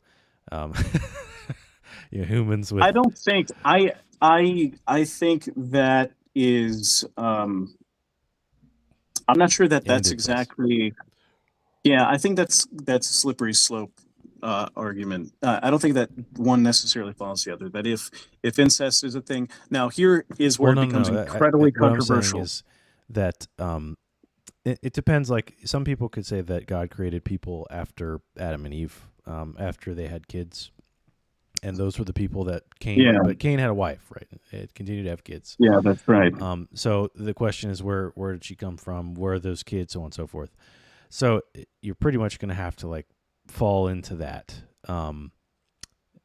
Or you could say there were people created after them, which I used to kind of think, but I'm not sure that makes sense. I think there might be theological problems there. But why do you think there may be theological problems with that argument? God creating human beings that are already like separate from Adam and Eve, that are not of Adam. Yeah, they were I see what you're saying. I see that you're saying that it causes an issue with genealogies later on, and up until Christ arrives. I get what you're saying there. Well, it's a theological problem, though, more so than anything, because then it is. It's a tremendous problem. What if it is in fact the case that Adam's lineage is the only one that survived post-flood. Well, then we That could still be have the the case. same problem then too. Well, at least it wouldn't be direct siblings. You could have cousins, but nonetheless, Yeah. No, it is an issue. I but totally I'm agree. saying under Now, the other view, they try to say, well, all these Australopiths were able to breed with humans. That point where they go from Australopith to Homo sapien, but then that would just mean if these guys, Adam and Eve, were deemed the human priest and priestess, then that means that Homo sapiens are mating with Australopiths. So that's like bestiality. So yeah. that's what I was saying. That's one of the problems. But anyways, this is a rabbit trail that will take us Yeah, of long, course. and it's almost midnight. Let me I'll hop off of here. I appreciate you coming up, man. I really do. Yeah, I hope to do it again sometime. I think I'm realizing I'm seeing a lot of my blind spots here, and I think that there is going to be quite a bit of studying on my part to do before I make it back on and discuss things with you and other guests. I realized I was incredibly out of my depth when we're talking about geology. That is I something rarely that, talk about that. So yeah, that's not no, a big deal. and yeah, I think there are other things where I'm realizing that I have bits and pieces of information here and there. They're kind of disparate. There are other places where I know a lot about a very narrow set of ideas or concepts, and then there are other places where I know kind of like a little bit of here and there, not enough to make, I think, very good arguments. So I think before I make it back on here, I'm going to sit down, do some homework, and make sure I know my stuff. Yeah. No, I got you, man. Well, either way, appreciate you coming up, man. Hope to have you back. All right. I appreciate you, my friend. Have a good night. All right, man. You do the same. Alrighty, folks. Well, this was a fun evening. Appreciate all the love, the hate, the in-between, as always. Hope to see you guys next time. And Hawk, just so you know, the inset, I was more so saying from a moral perspective, not like a health perspective. But I see what you're saying. Nonetheless, though, I appreciate all the love, the hate, the in-between. I hope to see you guys next time on Truth Over Tea. I'll be on next Friday, and maybe even more often than that. But hopefully we won't have the tech issues that we had in the beginning. But anyways, God bless you guys, and I'll see you next time. Have a great evening. And for my YouTube folks, thank you guys for tuning in. I'm so happy that I finally got a YouTube guest, outside of my buddy Felipe, Modern Atheism. So that was really cool. I'd finally get a YouTube guest. I'll be doing that more often. So for those of you who are interested in joining for YouTube, I'll definitely be doing that. But otherwise, I'll go ahead and end the stream here. And I hope you guys have a wonderful evening. Take care.